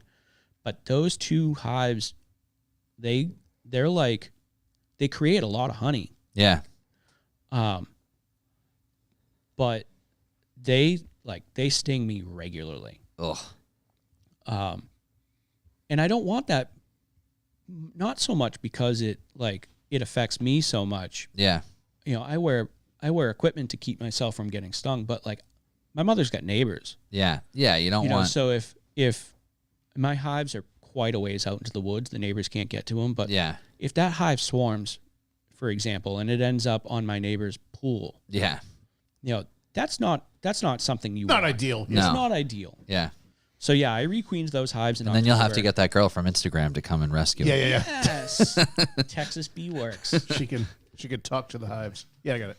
So, all right. So you talked a little bit about your weekly inspection. What else goes into sort of your regular maintenance? I would say, like, what's your kind of schedule with this? Is it a daily thing? Can you go every 3 or 4 days? Like once a week? Like what are you doing?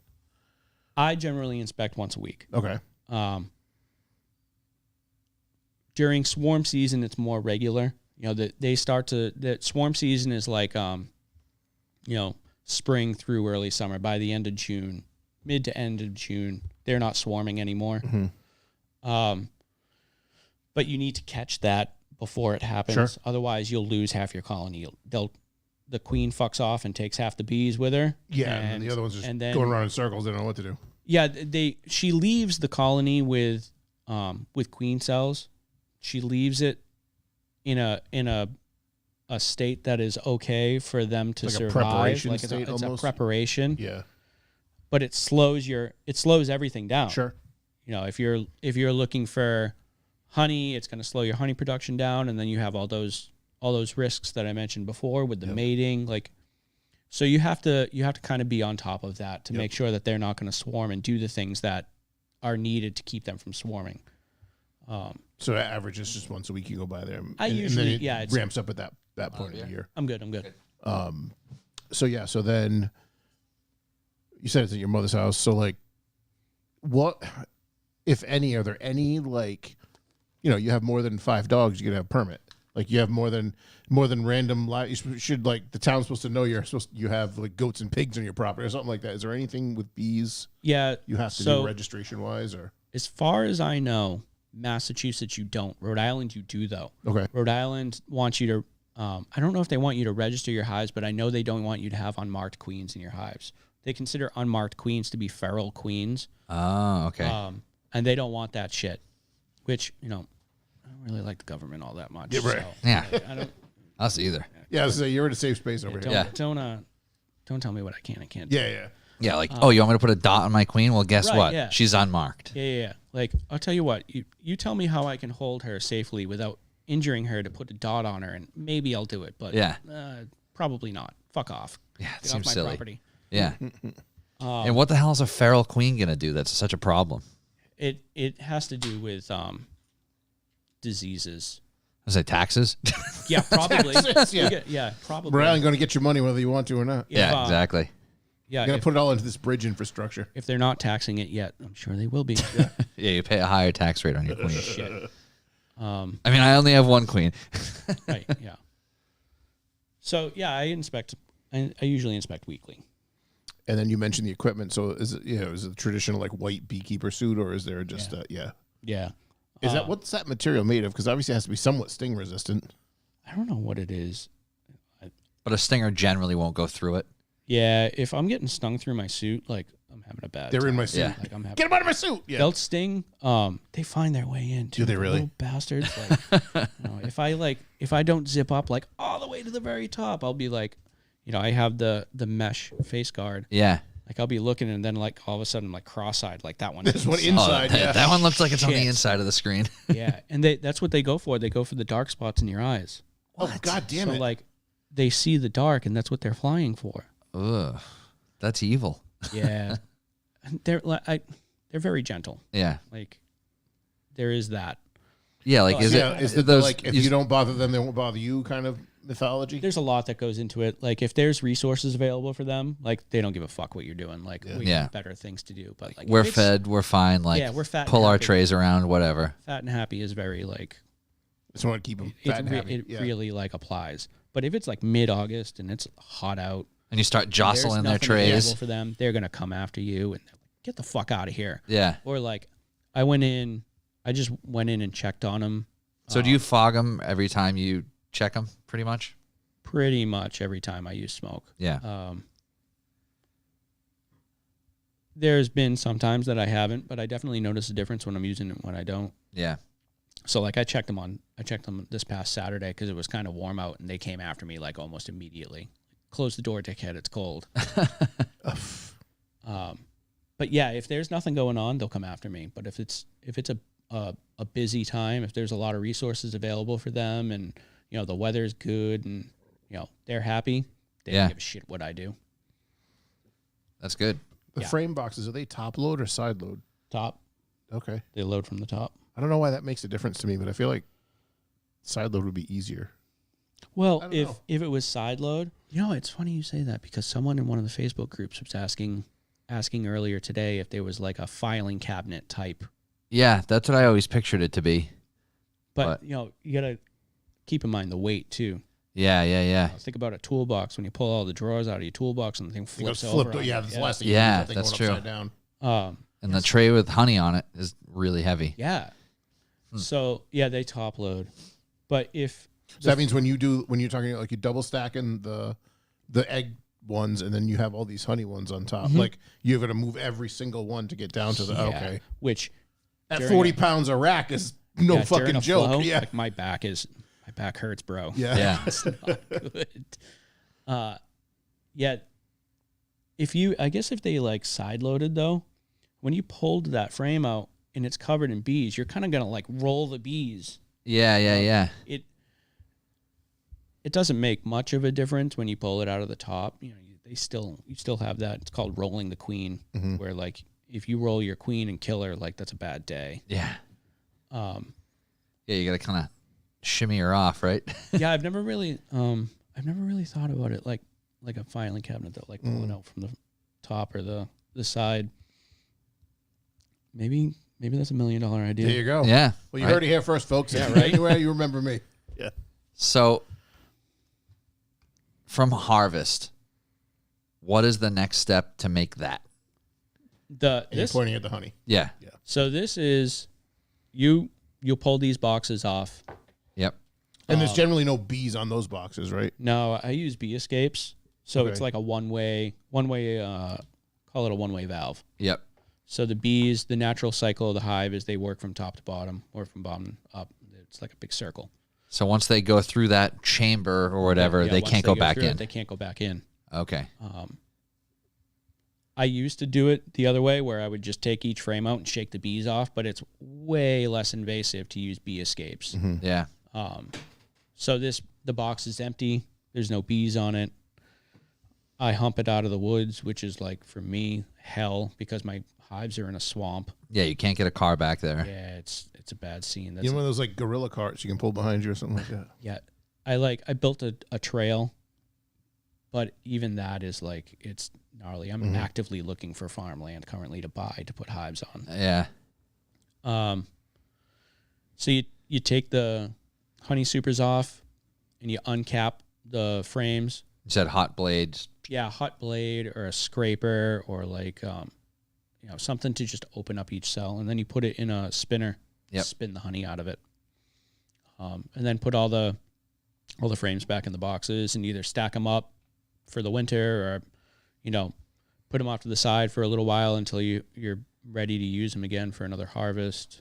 So how long does that sort of wax, comb last before it naturally starts to disintegrate? It won't really deteriorate on its own. It just gets dirty. All right.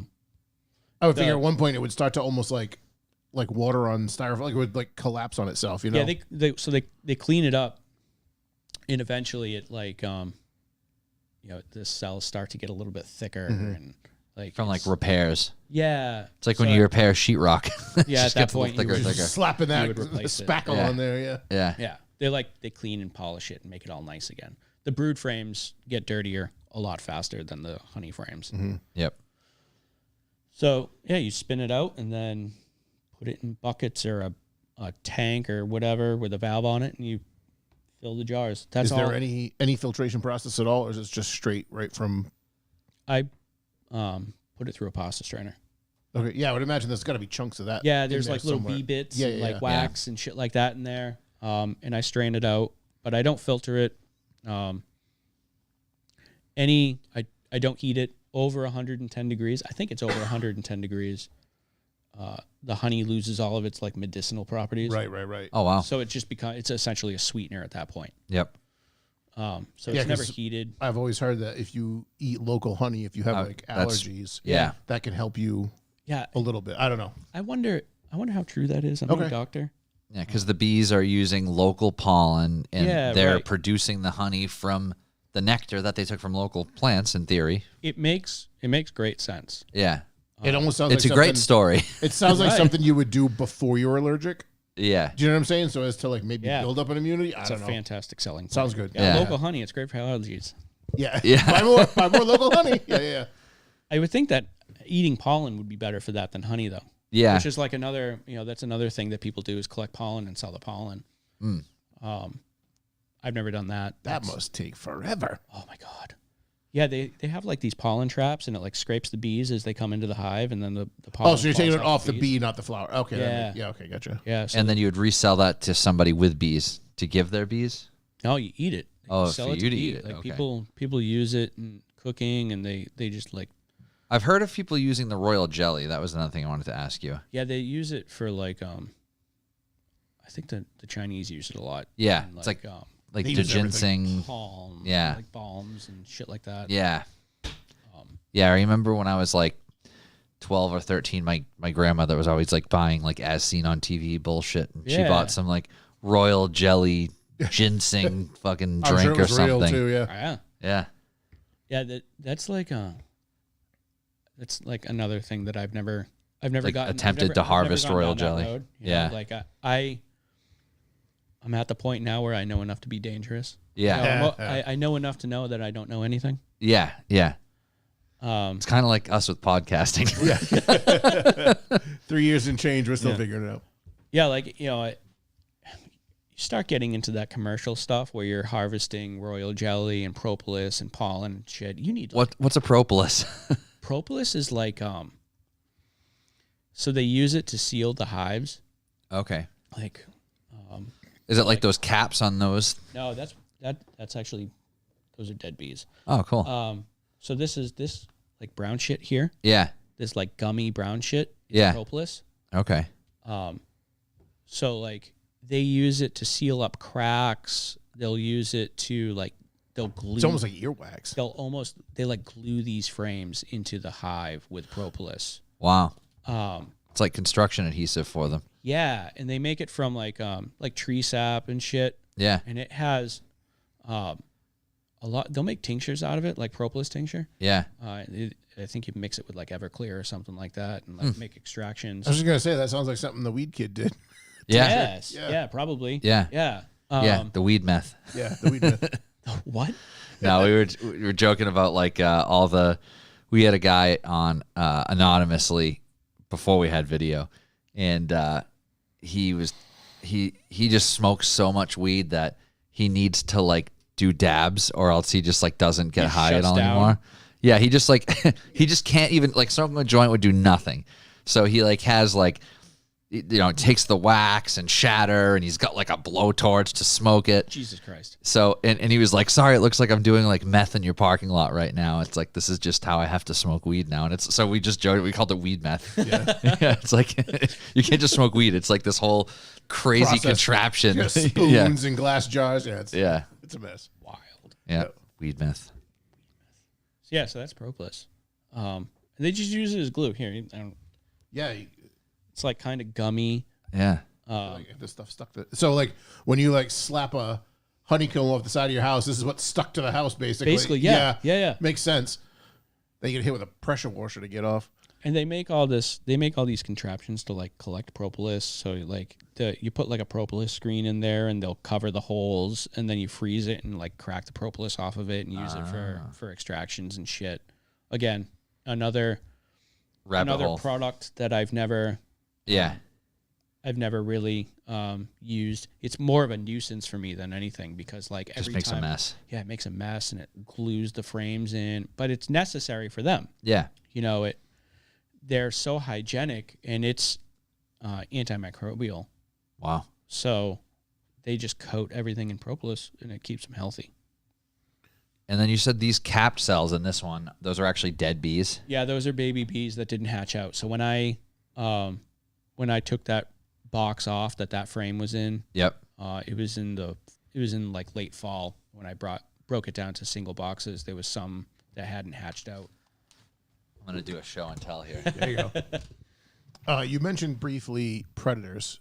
What's your main like? Do you have to do anything? What's your like main nuisance to raising the bees? Like, do you have any like traps? Do you have like? I know TD's earlier asked, do bears love honey? Like, do you have like animals that try? Bears to are a fucking problem. Bears are a problem. So like CTDs? up until very recently, bears weren't really a problem for me. Yeah, they're here now. Yeah, they're moving in. Yeah, like, all right. So here's a good story. I was in London in September, and there's this Facebook group. It's like, where is the South Shore bear? Like, there's a black bear on the South Shore. There's a bunch of them actually. But that's what I always. They're like, oh my god, there's a bear. I'm like, there have been bears around here for a long time. There just happened to be one. Walked out to the Chinese restaurant next to my house. So like, I'm on a bus in London, and I'm just fucking around on Facebook, waiting to get to where I gotta go. And I happen upon this post on this South Shore. Where's the South Shore black bear? Yeah. And it's like on Strawberry Lane, and I'm like, fuck, that sounds really familiar. Yeah, I know where that street is. Where is that? So I open up Google Maps. I'm like, holy shit, that is across the street from my hives. Oh my god. So like, Mom, get the gun. Yeah. Like, it's never been a concern for people on the South Shore because bears haven't been in our area for so long, but they're making their way back east again. So like, people out in Western Mass and Vermont, Maine, and all that shit, they're used to it. they all run bear fencing. So they put electric fence around their hives, and for the most part, the bears just leave them alone. But I don't have electric. It's never been an issue. Yeah. So like, raccoons will try and get in there. Were you telling that story on air when you said the raccoon stuck his hand in there? I don't know if you were on air. I don't think we were on air yet. Yeah. Yeah, so I have a video of a raccoon. Do you run like a game camera out by your setup? Yeah. Yeah. Yeah, I have a video of a raccoon sticking its arm into the hive in the middle of the night and then just running the fuck away. Dude, that's like raccoons, they're cute and everyone thinks they just eat trash. When it comes to like their natural instincts as far as being a predator for food, like they're fucking assholes. They are, But they're super smart, and Yeah. they're so smart. I've seen they can be domesticated. That they if can you do it right. but they also like when they get into a chicken coop, for instance. Oh, they're fucking they feral. literally Yeah. tear the heads off. Yeah, them. yeah, yeah. It's They're fucking crazy. feral. It's Yeah, that nuts.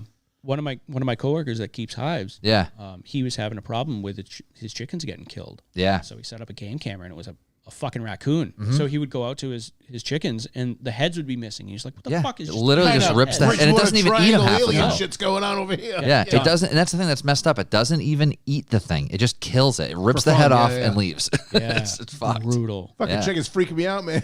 Yeah, nature is metal. Yeah, nature is. That's a good page. Oh my god. Yep. It's like it's kind of like I can take it in doses. Yeah. I was standing out back at work one day and like I hear this like god awful screaming from the woods. Fisher cat. And I got a video of Fisher Cat going into the hives too. Oh yeah. He fucked But up I'm too, like- didn't he? What? No, he just kind of sniffed around and then fucked off. Yeah. Yeah. But I hear this screaming. I'm like, oh, I'm like, there's a coyote out back killing a rabbit or something. Oh. I got a hold of a rabbit. So I like sneak on over and I hear it. It sounds like it's coming from up high. So I look and there's this raccoon trying to get into this hole in this tree, this fat fucking raccoon. And it's halfway in and its ass is sticking out and it can't get in. And there's like 3 raccoons behind it. Trying to push it into the tree, and the thing is just screaming. Oh, it was that's so hilarious. funny. Oh, that's way funnier than I thought that was gonna Yeah. be. Yeah, it's so good. Do you follow that guy Joe in Western Mass that does one of the guys that does field works? No, I don't think so. Oh, GTI Joe. yeah, good dude. I shot his car for Beast Coast. Oh really? Yeah, Nice. Yeah. super good dude. He's awesome. He has like a family of raccoons. Yeah, yeah. And he just hand feeds them on his porch. Yeah. And there'll be like 7 of them just standing there at his back door. And he's like feeding them Cheetos and shit. It's wild. Yeah, his account's a good follow. He's Yep. a lot of interesting shit. Yeah. His Porsche is You get up beautiful. in the Yeah, Western that car's Mass area, awesome. people do fun shit. They do different things Oh out yeah, there. Yeah. I love they're that. different people. Yeah, they are. I love that Good salt That- of the earth people. that scissor lift he dug into the garage floor. Yeah. It's such a cool setup. Yeah. Yep. Good dude. Oh, I can't wait for summer. All right, so predators. Yeah, so raccoons, Equipment. Yeah, yeah. bears. Yep. The biggest one is the varroa mite. For me, it's a varroa mite. What's that? It's a parasitic mite that feeds on bees. Wow. So it was I picture mite. I picture small. So do they like a whole group of them going, or is it one mite? yeah, it like grows as the season progresses. The population of the varroa mite increases, and what happens is they'll crawl into these cells that the queen lays in. Yep. So the queen lays and it's an egg, and then it becomes a larva, and at a certain point they cap over the cell, and that's when the larva becomes a bee. Yep. Just before they cap the cell, the varroa mite will climb inside. So Okay. while that bee is developing, the mite will feed on it. Oh wow. So you'll get eventually you get like what's called parasitic mite syndrome. Yep. So the bees will emerge and they're deformed and their wings are fucked up. Oh, is that like the zombie bees, where they're not quite drones, but they're not quite? No, I think Is that that's something different? Oh, maybe something different. I'm thinking of. Yeah, I know. That's a different bug. That's a bug that like takes over the body of brains, another right? bug. over Yeah. their brain. I know Yeah. what you're talking It's about. like a yeah. fungus that does it, right? It's Oh, not even a maybe. I bug. think so. Yeah. It's Yeah. like The Last of Us. Yeah, exactly. Exactly. That's no, But that's yeah, the no, I article remember I read about it. It was zombie about bees. Yeah. Yeah, the article I read about it was like referencing The Last of Us. Like, yeah, no, that's our fucking real thing. And it was like stop motion, Earth like videos of bugs with like mushrooms growing out of their heads. It's scary Oh, shit. it's wild. Or like you see, like they'll step on something. I think crickets is like the big one. They'll step on it and then a worm will come out of it. Yeah. Fucking wild. Ugh. Nature is metal. Yep. Nature is metal. So for me, it's varroa mite. That's the big one. Yep. It was introduced in the U.S. in I think it was like the mid '80s or something like that. They started to find it in the U.S. It came from China, of course. Mites are so fucked up. Even with I love houseplants, and there's no rhyme or reason to it. It's like you get no new plants, and then all of a sudden, how does this plant have spider mites? It's like, yes, it makes no fucking sense where they Yes. come from. Yeah, I have an elephant ear, and it has like fungus gnats or fungus mites or something in it, and I had to put the thing outside. I'm like, Yeah. motherfucker. Yeah, elephant ears are bad for it. Fiddle leaf figs, for whatever reason, they're attracted to those too. And I'm at the point now where I just will not buy plants from Lowe's or Home Depot because every fucking Yeah. time they come with it's some sort of garbage. parasite. Yeah. And it's once you bring it in the house, you got a room full of plants. We got a new. Cordyceps? That's Courtney. Yep, cordyceps. Yep, that's what I was thinking of. Cordyceps are the type of fungus that they were that they referenced in that show. Yep, I'm excited for that to come back. That was a good show. I don't think I've ever seen it. Yeah, people tell me it's a video game. I was never really into video games, so I didn't get that reference. But it was a good show. I liked it because it was like a zombie show, but it's no, this is based on real a thing zombies. that exists. Yeah, this Like real cordyceps life thing. zombies. Like bath salts in Florida kind of zombies? Yeah, exactly. Florida man. Florida, man. What about other flying, wasps, other types of Yellow bees? jackets. Yellow jackets. Which, Yellow jackets. yellow jackets aren't really bees, are they? They're actually wasps. No, they're wasps. Yeah, so that's Yeah. always, everyone's been confusing those for Because they look like bees. right. Yeah, very similar. The hanging legs. That's what I was going to ask you. So is there, in my yard, I have, it's actually from my parents' house in Bridgewater. I took a bunch of seedlings of, it's a Rose of Sharon bush. And I have 5 of them now. And these You want fucking another one? things, My mom wants to get rid of hers. oh, really? Yeah. No, they reproduce like crazy. Yeah. And it's loaded with bees and wasps and bees I've never even seen before. Really weird there's a looking ton wasp. of there's a ton of bee. There's a ton of what's the word I'm looking for? Not domestic, but they're native. Yeah, That's native. the word. There's a ton of native bees in the U.S. The bumblebee is the most Yep. popular one. We get a lot of those. We get carpenter bees in my shed all the Yeah. time. Those The fuckers black drill bumblebees. the perfect half-inch hole through Yeah. everything. Yeah, they're really cool. They are cool. The thing that with If they're those, somewhere else. yeah, I have those in Not drilling holes my in my shed where house. my pig pen is. They Yeah. always are in there, and they're so slow and stupid. I'll have an empty gallon because I fill the pig's water with a gallon of milk. I'll just it's like a wiffle ball bat, knocking them out of the air. It's they're so slow and docile. They're full of wood. Yeah, exactly. They're full. They're fantastic pollinators. Yeah, I can see Well, that. there's such a big body mass. They must pick up everything. Yeah. Yeah, the cranberry crop. For our area, the cranberry crop is the big one. If you ever drive down to Carver and Plymouth and stuff, Yeah. you'll see these. They look like low houses, so it'll be just a roof, a gabled roof with on the top- ground. on the ground. Yeah, on like a top of- foot of a foundation. Yeah, yeah. on top of a pallet. Those are bumblebee hives. Oh, really? Yeah, they use those a lot for pollinating cranberries. They'll No bring shit. they'll bring in honeybees and do it too, but the honeybee doesn't really fuck with cranberries too much Yep. because there's so They're much. sour. Yeah. Well, no, there's so much shit in there that can eat them. They're just nah, we got Oh, other yeah. things that we can go mess with. But the bumblebee, Yep. bumblebee is all about it. So do the other types of bees and wasps mess with your Yeah. bees? The Yellow other types jackets of, said. the other types of bees won't, But wasps. but the wasps will. Yellow jacket's the big one. Yep. So realistic native bees around here. Before we get down the wasp hole, is Because I have some things to say about wasps. But yeah. anyway. So there's obviously honeybees, which weren't native, but they're naturally here Yeah. now. And then there's bumblebees. Are carpenter bees technically bees or are those wasps? I think they're technically bees. Yeah, they look so similar to Yeah, I think they're a technically bumblebee. bees.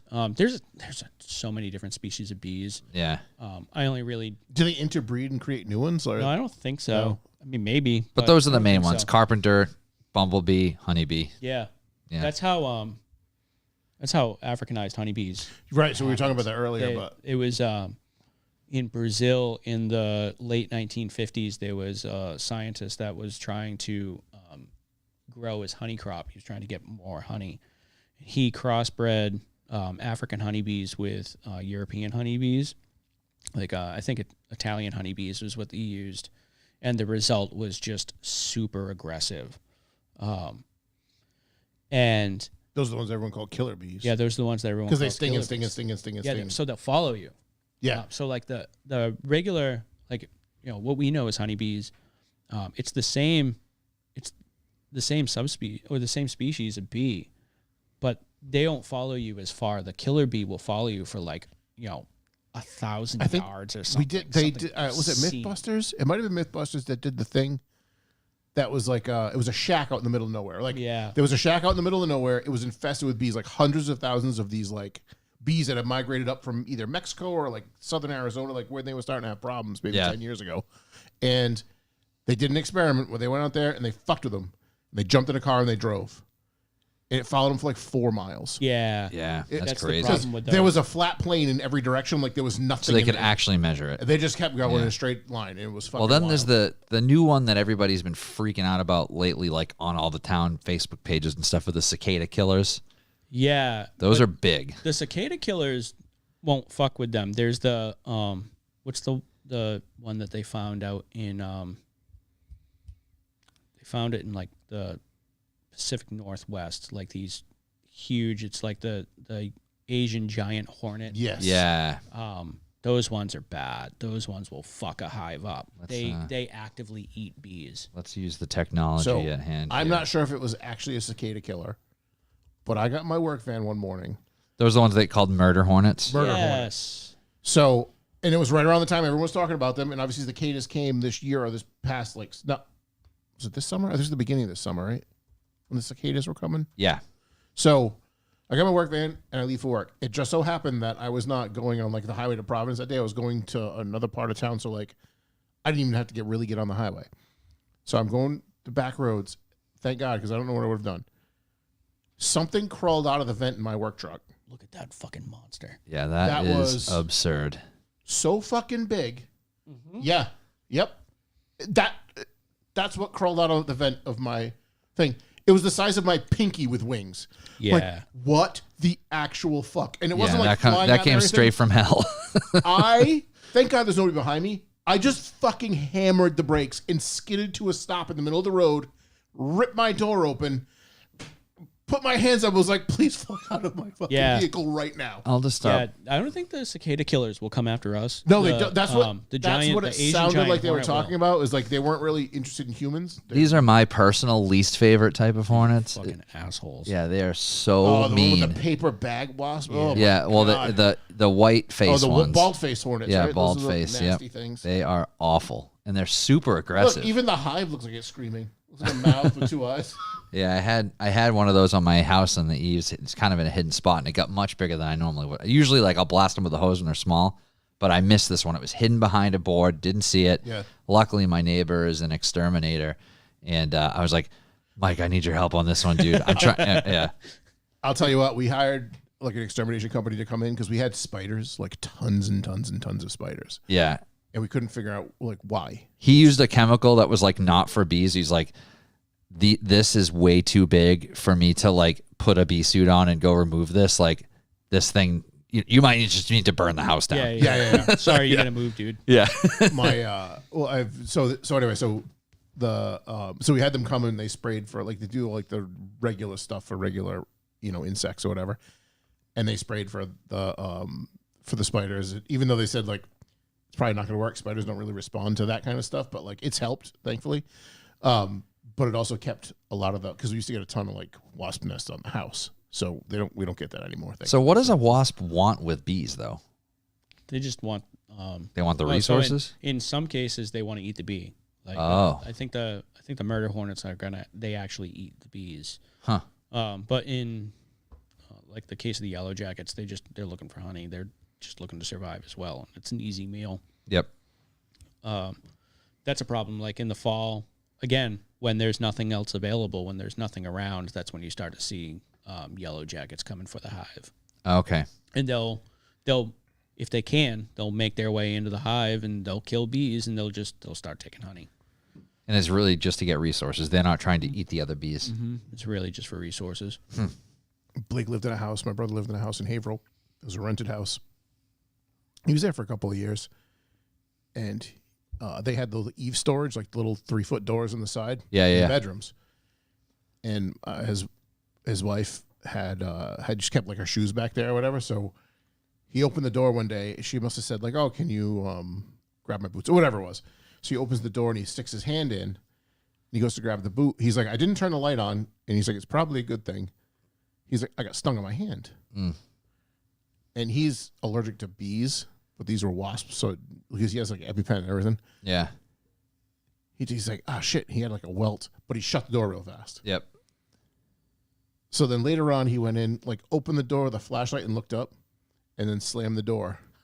And I forget if it was 1 or 2, but the bay, like the 16-inch bay Yeah. from the bottom, Like stud to stud. from stud to stud, from the bottom to the top, was a big nest. Yeah.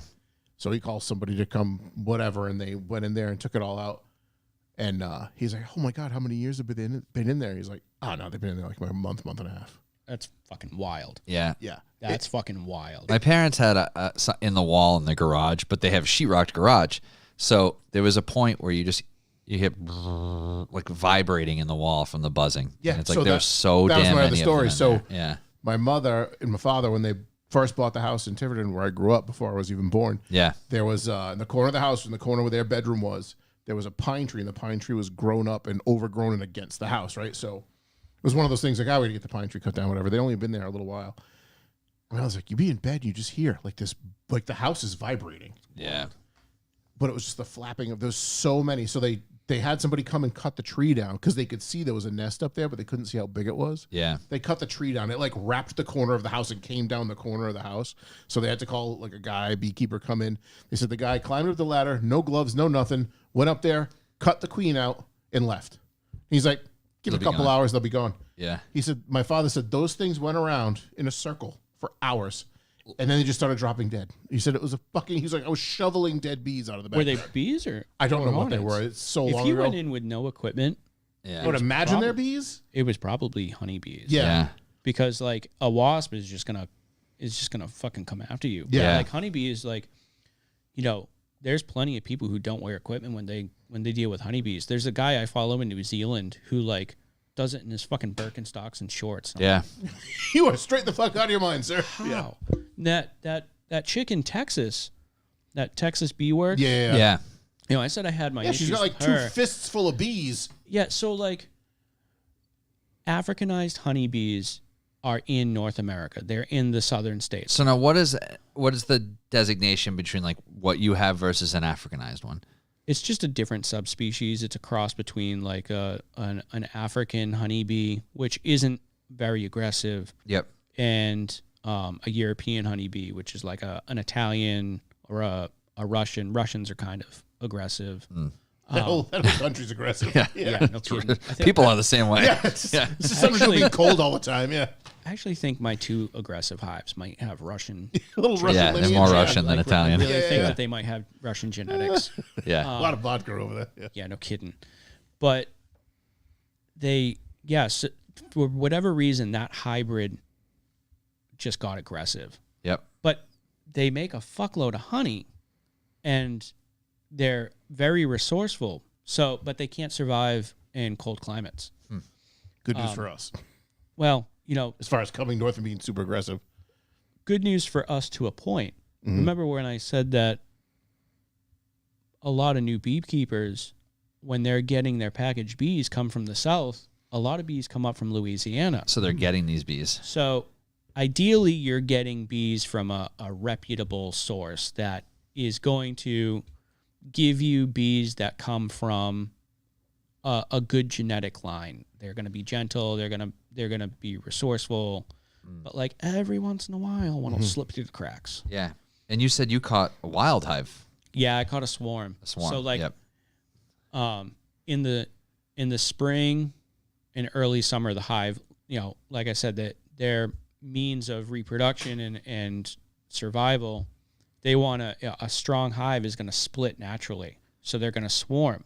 Oh, okay. So you can, you know, So it was one of your existing hives? I don't know. It wasn't Oh, one okay. of my hives. I thought it might have been. Yep. This was a late season swarm too, so I think they actually absconded from somewhere else. I think they left bad conditions. Yep.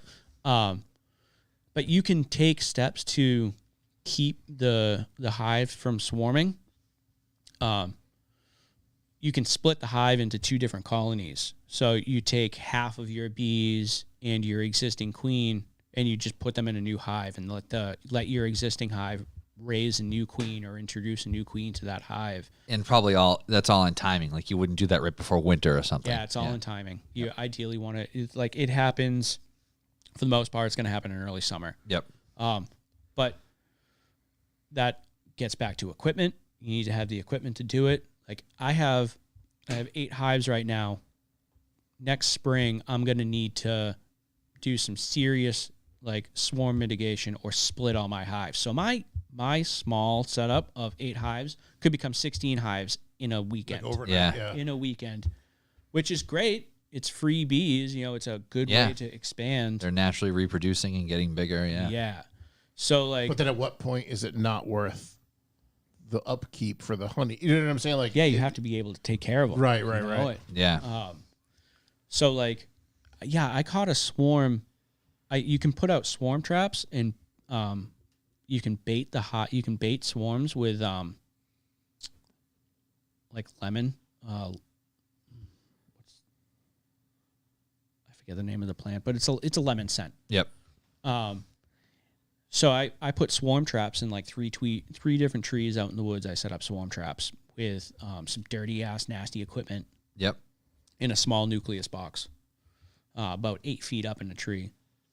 And this was like the beginning of September. I start getting notifications from my camera that's on the hives that there's lots of motion. Wow.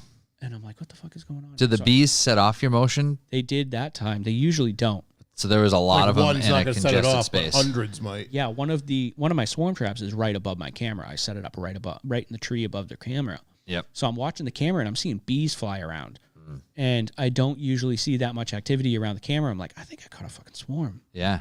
I think I got a swarm. So Yeah. I beeline to the Bridgewater and I go out there and I'm looking up at that swarm trap. I'm like, holy shit! Like I caught a swarm. It's the first time I've ever done it. Yeah, first that's time I awesome. ever caught one. But like I said, I think that hive absconded from somewhere else. I think that like either Is that the hive of dickhead bees? no, they're super gentle actually. That's good. I don't really know. And it didn't come with a queen, right? It did. Oh, it came with did? Queen, yeah. Wow. I don't really know much about them because they didn't have very much time to gather resources and build up. I had to give them a ton of resources because we were headed into winter at that point. Oh yeah, so they didn't have time to have honey and Yeah, so like I gave them 5 frames of honey, and they were able to build 5 frames. Yep. So enough to get through the winter, hopefully. Yeah. But in the short time That was I've just this had past September, so them- this is just their this- first winter that yeah, you've had this is them. their first winter. The first winter I've had them. Yeah. Um, They could be they could be a winterized hive. You don't know could though. be. It's an unmarked queen. Yep. Um, So it could be wild, right? It could could be be a wild hive. yeah. But we were well past swarm season at that point, so that leads me to believe that they were fleeing some like either poor conditions, like maybe the hive fell over Yeah. and they left, or like they ran out of room, Yeah. or Oh yeah, like storm season. If you have Trees wind, get knocked wind, over. trees, yeah. my first thought was maybe they'll leave because of varroa mite. If the varroa mite population is high, they'll abscond and leave. Yep. To try and find better like living conditions, because Yep. they can tell when they have like an infestation. There's not much they can do about it. Yeah. They have What can you do if you find you have an infestation of those? it's not if, it's how much you have. You always have them, pretty much. Yeah, there are beekeepers who tell you like, oh, I don't have any mites. Like, Yeah. bullshit, you don't have any mites. Like, Yeah. you've got mites. Like, Yeah. it's just how much you want to treat for them. Yeah. So I use a combination of formic acid and I'll use the name of the product is Apivar. Okay. So it's like these strips that you put in the hive for like 40 days. Yep. The formic is like I think it's a piece of balsa wood actually that's soaked in this formic acid. Yep. So it's more. Does it kill them or does it deter them? It kills the mites, Yep. but it doesn't kill the bees. Yep. But there's a bunch of different products you can use, and you can only use certain products in certain conditions. Some of them you can use with honey supers on. Yep. Because the product is safe for human consumption. Some of it you can't use with honey supers because it's hazardous to humans. Yep. So I usually use Formic. Yeah. But it comes with its own set of challenges. It's tough on the bees too. Yeah. It'll kill queens. I lost 3 queens this season because of Formic. Oh wow. So when I treated for mites, I lost 3 queens and had to. I bought 2 and raised 1. Yep. But if the mite population is high going into winter, the bees will die in the winter. That's like the chief. Like the cold weather kills them, but it kills them because the population wasn't strong enough because they have parasitic mite syndrome. Yep.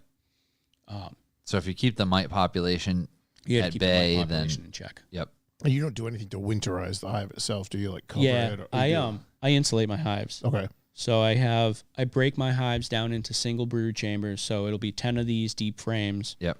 You know, come mid-September, I'm really at that point.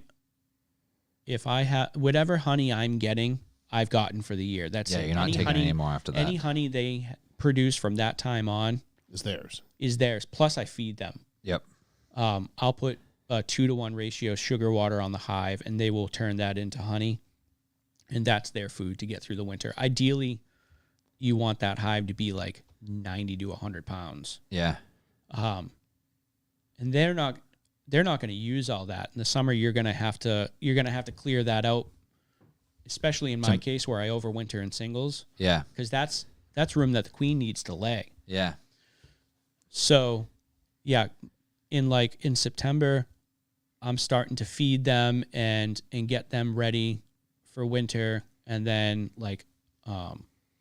this year it was around Thanksgiving. I insulated the hives. I used 2-inch foam insulation all the way around the hives Yep. Just on the outside of the box. on the outside of the box. And I put an empty medium box. So one of the boxes for these, Yep. I put on top of it with some burlap in it. Oh yeah, yeah. And that absorbs moisture. Because moisture's bad too. Yeah. Like they need a certain amount of moisture to drink the condensation. Yep. But too much, it grows mold. It grows mold, then it freezes, and Yeah, it freezes and it fucks them up. yep. So I use they call them quilt boxes. So I use burlap in an empty box to absorb moisture. And I'll check on them periodically. But for the most part, from Thanksgiving until like mid-March, I'm not really doing much with them. They're just kind of living. Chilling, yeah. I'll go out there occasionally and make sure they're Do they go They're- dormant? they cluster together. Okay. So do you like pull a tray out? Like, all right, they're there. I'll open up the top cover and look in. Yeah, 'Cause there's and you an can inner see where they cover are. And then there's a top cover. The Yep. top cover has a hole in it. So Yep. I just look in and I'm like, oh, okay. I'll stick a thermometer in there and see what the temperature is inside the hive. Yep. And that's it. So So you spent all that time knitting 150,000 little tiny hats and gloves. little beanies. Here, guys, here go. Yeah. Little beanies and scarves. So crazy. Little revival beanies. Oh, my God. So basically, what's going to happen now is Cassie's going to listen to this episode. Oh, you're gonna have We're going to have bees in bees about a next month. spring. Yeah. Listen, I'll help you with it. If you want bees, I'll help you with it. No, we've talked about it a lot. Her friend, our friend Lucia, the woman who owns the property in Italy that she does the yoga retreats at, she just got bees this past year, and Cassie's been talking about it for a while, so it's only a matter of time. The chickens distracted her this year. So Yeah, that's another gateway drug. yeah. Oh, it's so fun. I love it. My father-in-law has chickens. And when he was sick this, like, fall-ish, Yeah.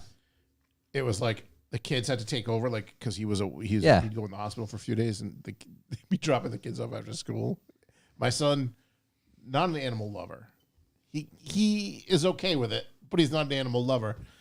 To see him go in there and try to feed these chickens was the funniest fucking thing I've ever seen. He's just like, I don't want to be here right now. Yeah, what are these things? Yeah. Yeah, they're so like I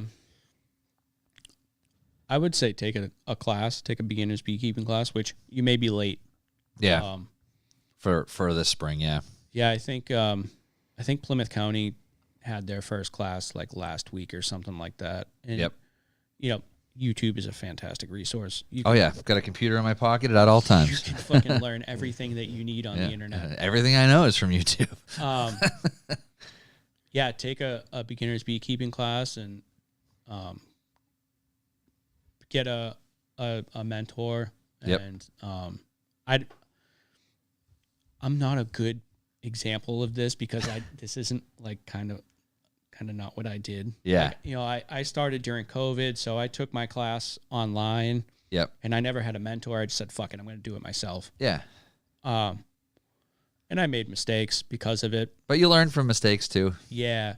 And, you know, like I said, I know enough to know I don't know anything. Yeah. No, trust me. With the goats and the pigs and the chickens, you know, you learn. You find better ways to do stuff from screwing something up. Yeah, it's fun. It's, you know, we didn't even scratch the surface on, like, hardly any of it.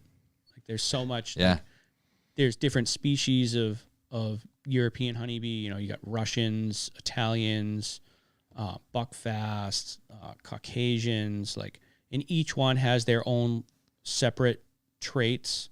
Italians are the most popular honeybees in the United States. They have they're kind of like They make olive oil. they're a happy medium. Yeah. Some prosciutto every That's once right. in a while. Look, Some gabagool. gabagool. Yeah. Yeah, they're not very aggressive. They overwinter. They kind of overwinter in large clusters. They make a decent amount of honey.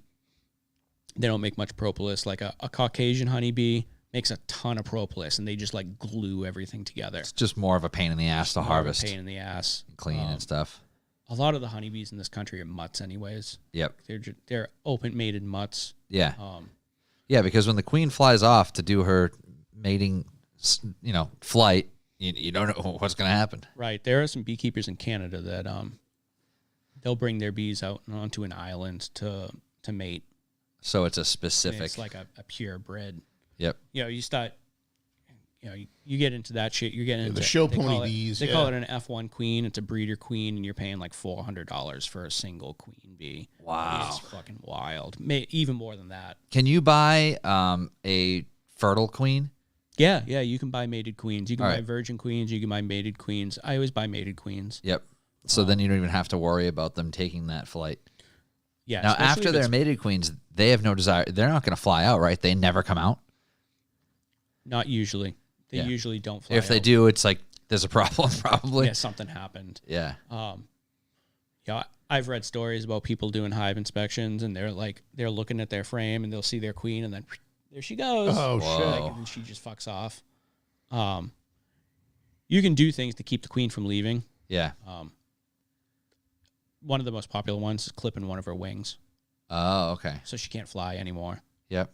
The Africanized honeybees, the ones that escaped in Brazil, there was a queen excluder on those hives, so the queen couldn't get out. So Yep. if the queen can't get out, then there's really not much risk of that breed of bee escaping. Theoretically, they shouldn't leave. Yeah, Yeah. but the guy who was doing the experiment noticed that his queen excluders, his bees, it was slowing down his bees, so he took the excluders off, and then he had like 20-something swarms, and that was it. Once that happened, They're game gone. over. Game They're over, gone. yeah. They're gone. Yep. Well, they're not gone. They're everywhere. They're everywhere. Yeah. Is there like a, for lack of a better term, black market for some of these bees? Like, you're talking about like breeds and whatnot, like something you probably shouldn't have, but you could get if you really wanted to, like kind of go into a. Yeah, I mean, I'm sure there probably is. Yeah. But there's some breeds in Europe and Asia that we don't have here. Well, at least not that I know of. That could have some traits that are desirable, but they're not Commercially they're not available. commercially available. The Department of Agriculture hasn't approved them to come into the country. Like, I think the most recent one was, I want to say it was Buckfast, but I could be wrong. They got approved 40 years ago or something like that. Yep. But yeah, I'm sure. Listen, there's a black market for everything. Right, Yeah. right. Yeah, I would say it's almost certain. Yeah. So if people want to find your products, do you have like, do they just message you? Do you have an online store or anything set up yet? Or what's your goal with the brand and actually producing honey moving forward? My goal at the moment is to buy some land. Yep. That was one of the reasons why I sold Mazda, was to use that money to buy land. So I'm looking for something, ideally something near the Freetown State Forest. Yep. Just based on the name of the company. Yeah. Have I got a deal for you? Oh yeah. It won't technically be yours, but I got a place you can put them. That's another option. Like some place that I can put them. You know what's a totally untapped resource is solar farms. Oh, So- yeah. Directly behind my house, within 100 feet, is a 75,000 panel solar farm. Yes. Like I've read about farmers using the solar farms to graze cattle, but I've never seen anything for like beekeepers to put bees on solar farms, and that is unused land. We'll talk offline afterwards, but I don't want to incriminate anybody, but no, the company that I work for, we do electrical testing. I do fleet manager for this company. Yeah. But we do electrical testing for utilities, and we do a lot of work on solar farms, and a lot of them are privately owned. Yes. And they bring in goats. They do To like mow the goat lawns, scaping yeah, instead. basically, yeah. Yep. But like, I don't see why wouldn't they want bees? You know? There's plenty of bees back there. They're just not as organized. Yeah. Right. Yeah. I've driven by. There's one in Bridgewater on 104 across the street from Mesquinas. There's a solar farm. Yeah. And I drive by it all the time, and I've seen there's hives there. I know there's hives there, but there's only a couple. Yep. But yeah, my goal is to buy land and use this to pay for the land. Yeah. That'd be sweet. Pretty much, all I really want out of it. It's kind of a retirement plan at this point. Like I'm not leaving my job. Yeah. Like I'm very fortunate. I have a good job. I don't plan on going anywhere. I'd love to have you back to talk about the job, because that job is interesting. Yeah, I listen, I'll come back and talk about the job. Yeah. It's you're right. It is certainly interesting. Yeah. We'll definitely do a follow-up episode for that. That'd be fun. So if I can, all right, I have at peak this summer I had 8 hives, and I produced right around 600 pounds of honey this year. Yep. So 600 pounds from 8. That's a lot.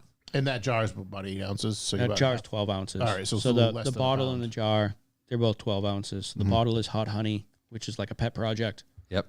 And How hot is the hot honey? Not super hot. I'm not very tolerant of heat. Okay. That's all the rage right now. I'm going to bring this home. And South the Shore first Bar question Pizza. I'm gonna get is how hot is the hot honey? Yeah, I'm kind of a big baby. I wish I in my mind I like honey a lot more than my body likes honey. Or hot honey, rather. Yeah. So it's made with most of the heat is from habaneros. Right. So it's habaneros, dried jalapenos, and some Szechuan peppers. You said you did some gardening as well. Did you harvest your own peppers for this project? I didn't. I don't have a garden anymore. Okay. I rented a plot in Providence. Oh, cool. From like Southside Community Land Trust or something like that. Yep. But it's been a couple of years. I had some issues with the soil. Oh yeah. I had pepper maggots. Oh yeah. The big one. Yep. And once those are in the soil, it's like you're not getting rid of that. Good luck, especially in a community garden. Yep. Yeah, we have a small garden at home. We love peppers. We did a lot of peppers, but the big one was Cassie would know the name. The ones that they use for like birria tacos. Serranos? Serranos, yeah. She did Serranos, and it was fantastic. Very good. Yep. Yeah, I would like to have some land and put my hives on it. Yeah, that'd be sweet. Massachusetts has, it might be a federal law, but I know Massachusetts classifies it as like 61A is agricultural land for tax purposes, but it has to be over 5 acres. That's true, yeah. So actually, 10 acres came up for sale in Seekonk today. Oh. And I was like, oh, that's interesting. Mm-hmm. Yeah. And if you don't plan on building on the land, there's lots of land available for sale. Yeah. Right, that just might not the swamp setbacks aren't going to matter if you're just putting beehives on there. Yeah, correct. Yeah. So that's my plan is to. That's sweet. Now, in a perfect world, would it be buildable so you could put something up later? Yeah. There's a chunk of it, right? Yeah. Yeah. Yeah, that's kind of the way you buy a section of land that's not buildable, and then you have it surveyed and find a piece on the property that is. Yeah. It's a lot harder to do. Yeah, now. because usually when you got 10 acres or whatever, they're looking to put 5 houses, subdivision. Something like that. Yeah. Seaconk's probably more, probably 10 houses. But yeah, I mean, conservation, it's not getting more lenient. Let's put it that way. No, definitely not. Seaconk wouldn't be part of the Hockomock, but Yeah. Oh well.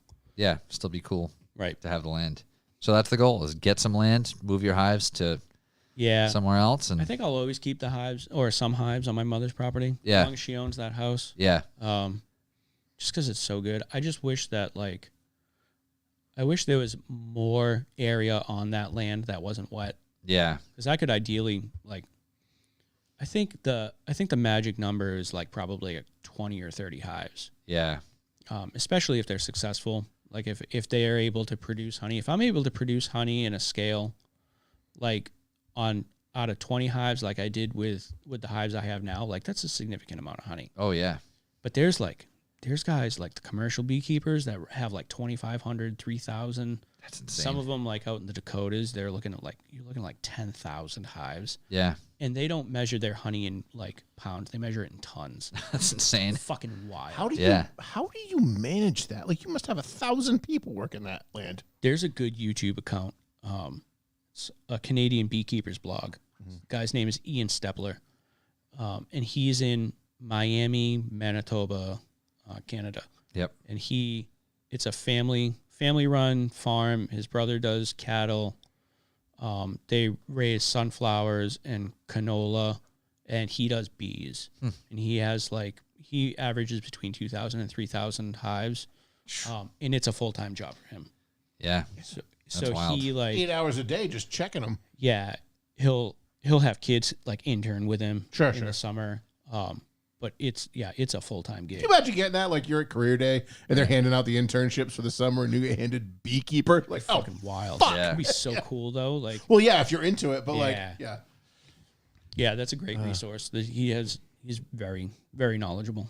and then obviously, if you're producing say twice as much honey as you did this past year, are you looking to sell it and distribute it yourself, or get it into small local markets? There's a lot of local markets that would probably take it in. Yeah, Yeah, I would love to sell it and distribute it myself. yeah, I would obviously be more money if I do it that way. yeah. But, and I say that and it sounds greedy, but at the same time, it's it's not totally greedy. I just need enough money to pay for land. Yeah, sustain exactly. it down to sustain it. Yeah, I would love to sell it in stores and get it out to market, but I don't think I make enough honey to really to make it work. it worth work at that point. Yeah. At this point, right now, eventually, yeah, sure. Yeah, maybe a vendor fair though. You I was can gonna do say yourself. on Sim Street where they do Yeah, that, they do farmers markets. Yeah. What is it? It's Not wild urban harvest. Wild not urban Orchard. greens. Yeah, something like that. Yeah. Yeah, just set up a farm stand table at a vendor fair or something, and Yeah, Tallulah's and New Harvest is in there. yeah. Get Jake over at Tallulah's to get that hot honey on the tacos. That fucking place is great. Yeah, it is. That's all the rage on the South Shore Bar pizzas now. What's that? All the South Shore Bar pizzas place they got to do pepperoni hot honey pizza. That's what all the cool ones are doing. Didn't we got that once.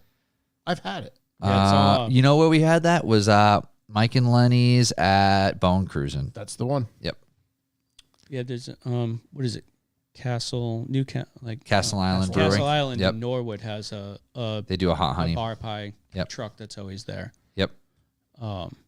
Yeah, it's all Mike's Hot Honey. Yeah. Yep. That's the big one. My cousin works for Roxy's, and they Oh, okay.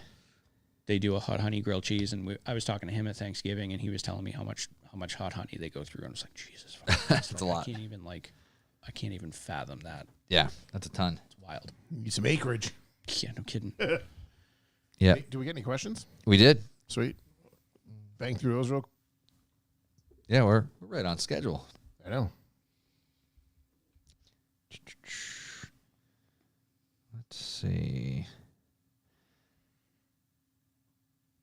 Questions. See all. All right. I don't know what. There's a joke that's going over my head with this first question. Let's see if anybody else gets it. This is from Jet Daily. Do the bees develop arthritis in their knees? Oh, the bee's knees. Oh, I missed that one. Oh, man. I think Ozzy has bees tattooed on his knees. That's hilarious, actually. I think Ozzy has bees tattooed on his knees. Yeah. I worked in a tattoo shop for over a decade. I never saw that one. Bee's knees, baby. It's a good one. That's a good one. I saw, I couldn't tell you. If I had $1 for every time somebody came in and said they wanted a rooster on a noose on their calf, my cock hangs below my knee. Oh, for fuck's sake. That or, hey, have you ever seen From Dusk Till Dawn? Do you know that tribal that creeps onto your neck and then creeps onto your hand? How many Red Sox tattoos? Can I get the fucking Red Sox? So many. Kid? So On many. the back of my neck. Hey, kid. Yeah. Yeah. So fucking many. TDs, what is the best bee pun you've heard? There's so many good ones. What kind of bees give milk? Boobies.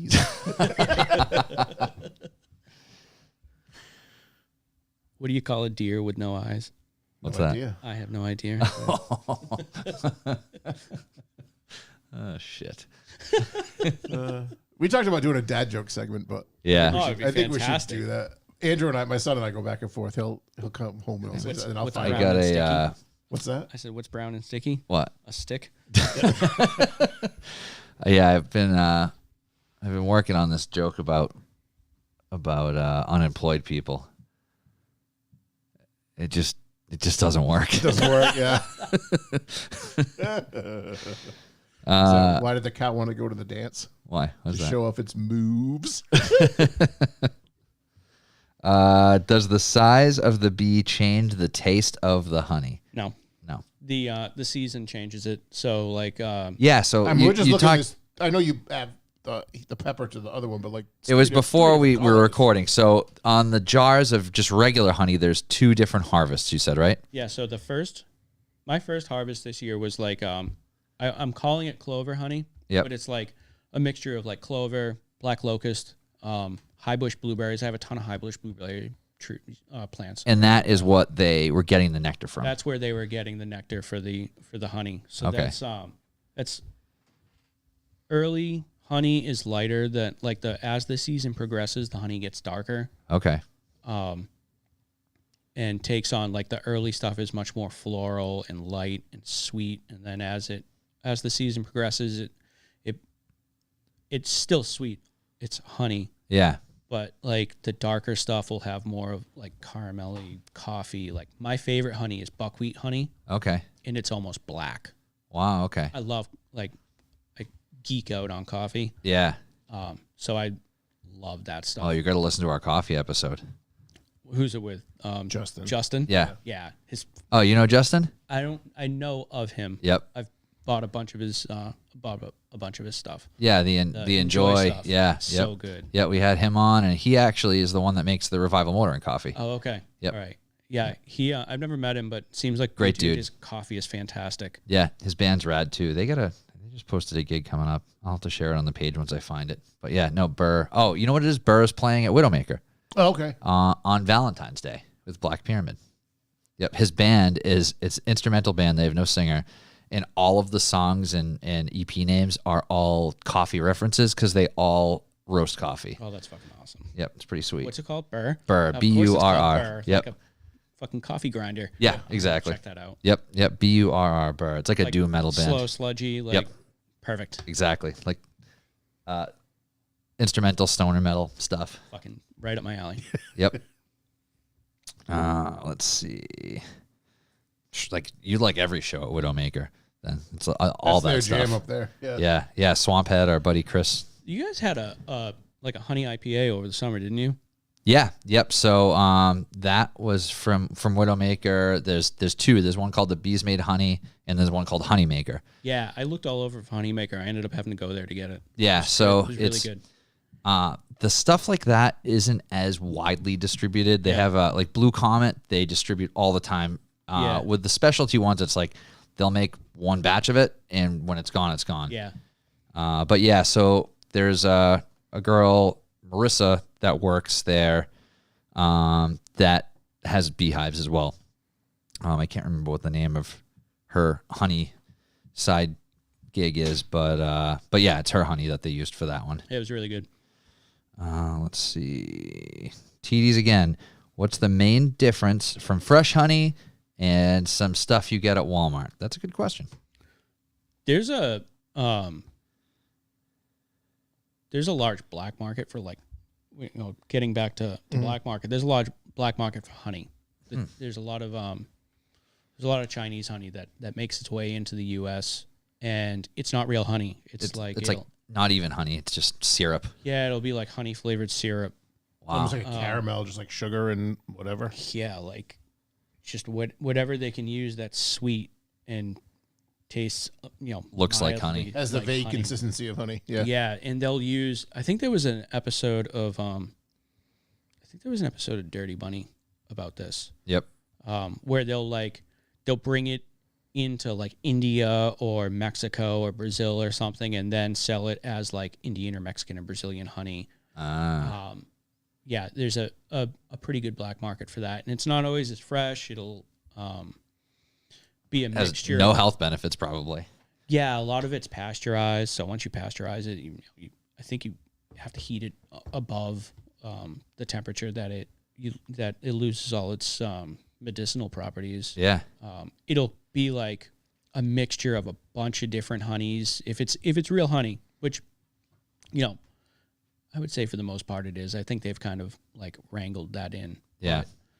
But, it usually isn't local.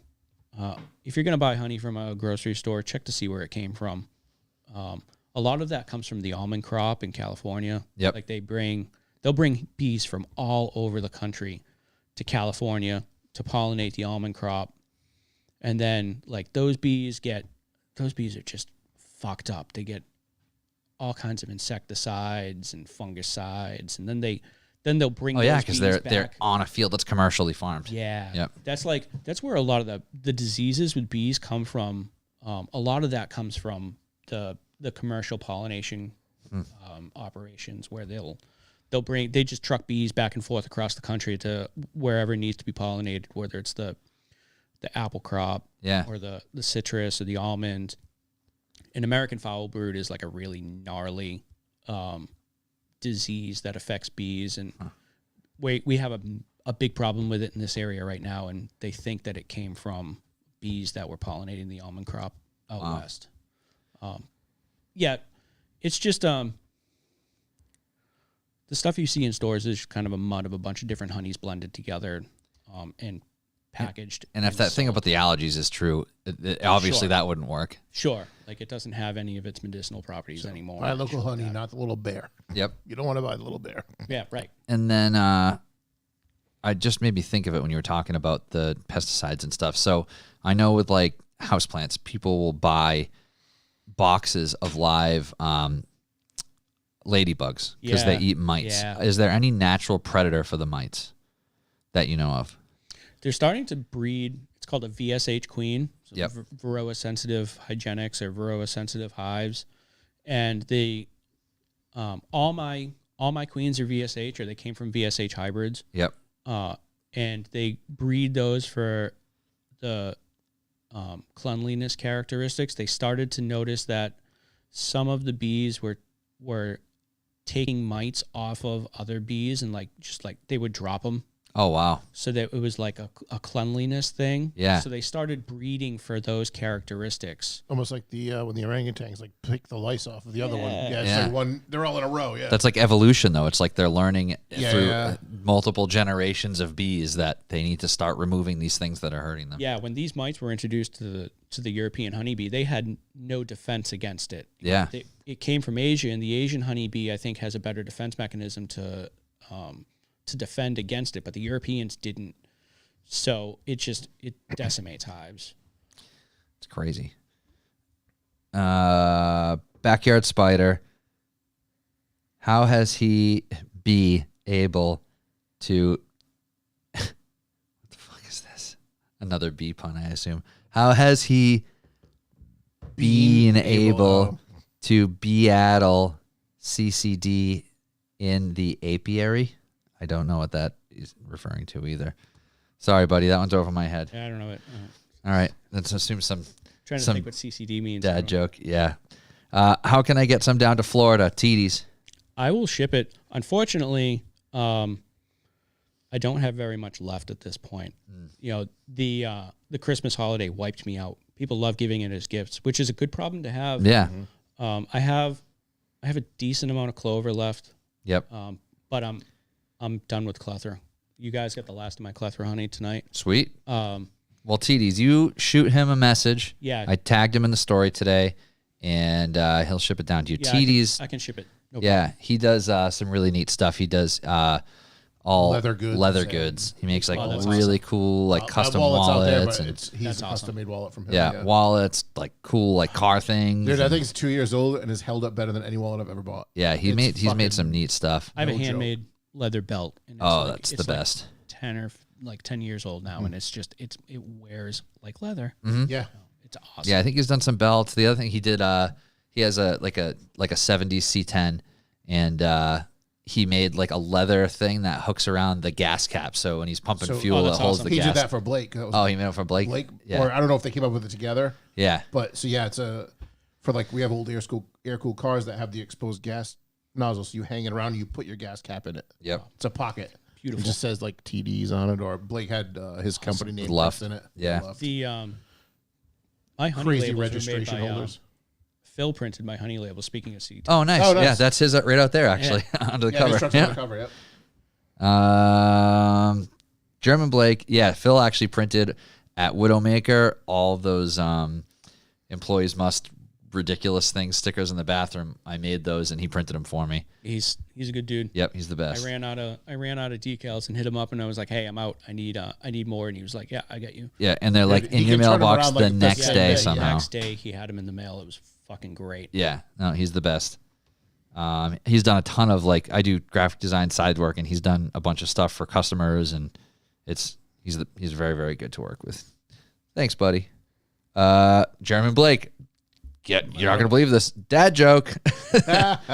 Where do bees sit? It's gonna be like on their knees. I don't know. On their behinds. Oh, You guys should do a dad joke episode. We should. I yeah. support this. Paul McGraw, what would life be without bees? It wouldn't. Right? Like that's A, worse. It would just be worse. yeah. I would agree. Because the problem we is die. everyone associates those stupid hornets with bees, so they Oh, yeah. bees are dicks, but they're really hornets. Yeah, so like you know those signs you see like got mosquitoes and stuff, Yeah. like that broad spectrum like insecticide where they spray for that, it wipes out beehives too. So every time I see one of those signs, I fucking punt it. Yeah. That's not cool. Yeah, like you know, you had asked like if I see piles of dead bees, like that's also a good That'll do it, indication. yeah. Like you'll see a pile of dead bees in front of your hive, and it's they got fucking sprayed. Yep. So when the town is doing those mosquito spraying initiatives, it fucks everything up. You can sign up like and notify the town that you have beehives in the area and they won't spray. Oh, that's good. Allegedly won't spray. Yeah. Allegedly. I've been lucky. I haven't had an issue with it, but I know people who have. Yeah. And like you said, your hives are kind of off the road, so it's not like they're out in that yard Right. spraying and stuff. But well, that's all I got. Super cool. So what's the best place people can find you if they wanted to reach out about honey or whatever So, else? I'm going to tell you to use my regular Instagram, which is World Moose Fast. Yep. I have the Instagram for Hockomock Honey. It's Hockomock Honey. Yep. I am terrible about posting social media though. Yeah. But eventually, as the honey thing progresses, that'll probably become more active in the future. Yeah, you can message me on either account. So either Yep. World Moose Fast or Hockomock Honey. You're going to get a quicker reply on World Moose Fast though. Cool. We'll put that in the show notes as well. Big thanks for coming on. This was a lot of fun. Yeah, of course. I'll come back and talk about the Yeah. work thing. Yeah, we should definitely do an episode for that. We'll plan that now. Get it on the schedule. I'll say as much as I can without Yeah. getting shit canned. Yeah. No, we can definitely keep it to whatever type of conversation it needs to be. We're very good at that. Yeah, of course. Thank you for having me. Of course. Thanks for the honey. Yeah. We hope everybody enjoyed the episode. If you have follow-up questions or whatever, or stuff we didn't get to that you thought of, send it in, and either we'll reach out to Jared or when he comes back on, we could probably do that. When he comes back on, if we have some follow-up stuff to cover, stuff we thought of afterwards, we'll do a little B segment at the beginning. That's it. But thanks, everybody. Hope you had a great week, and we'll see you next time. See ya.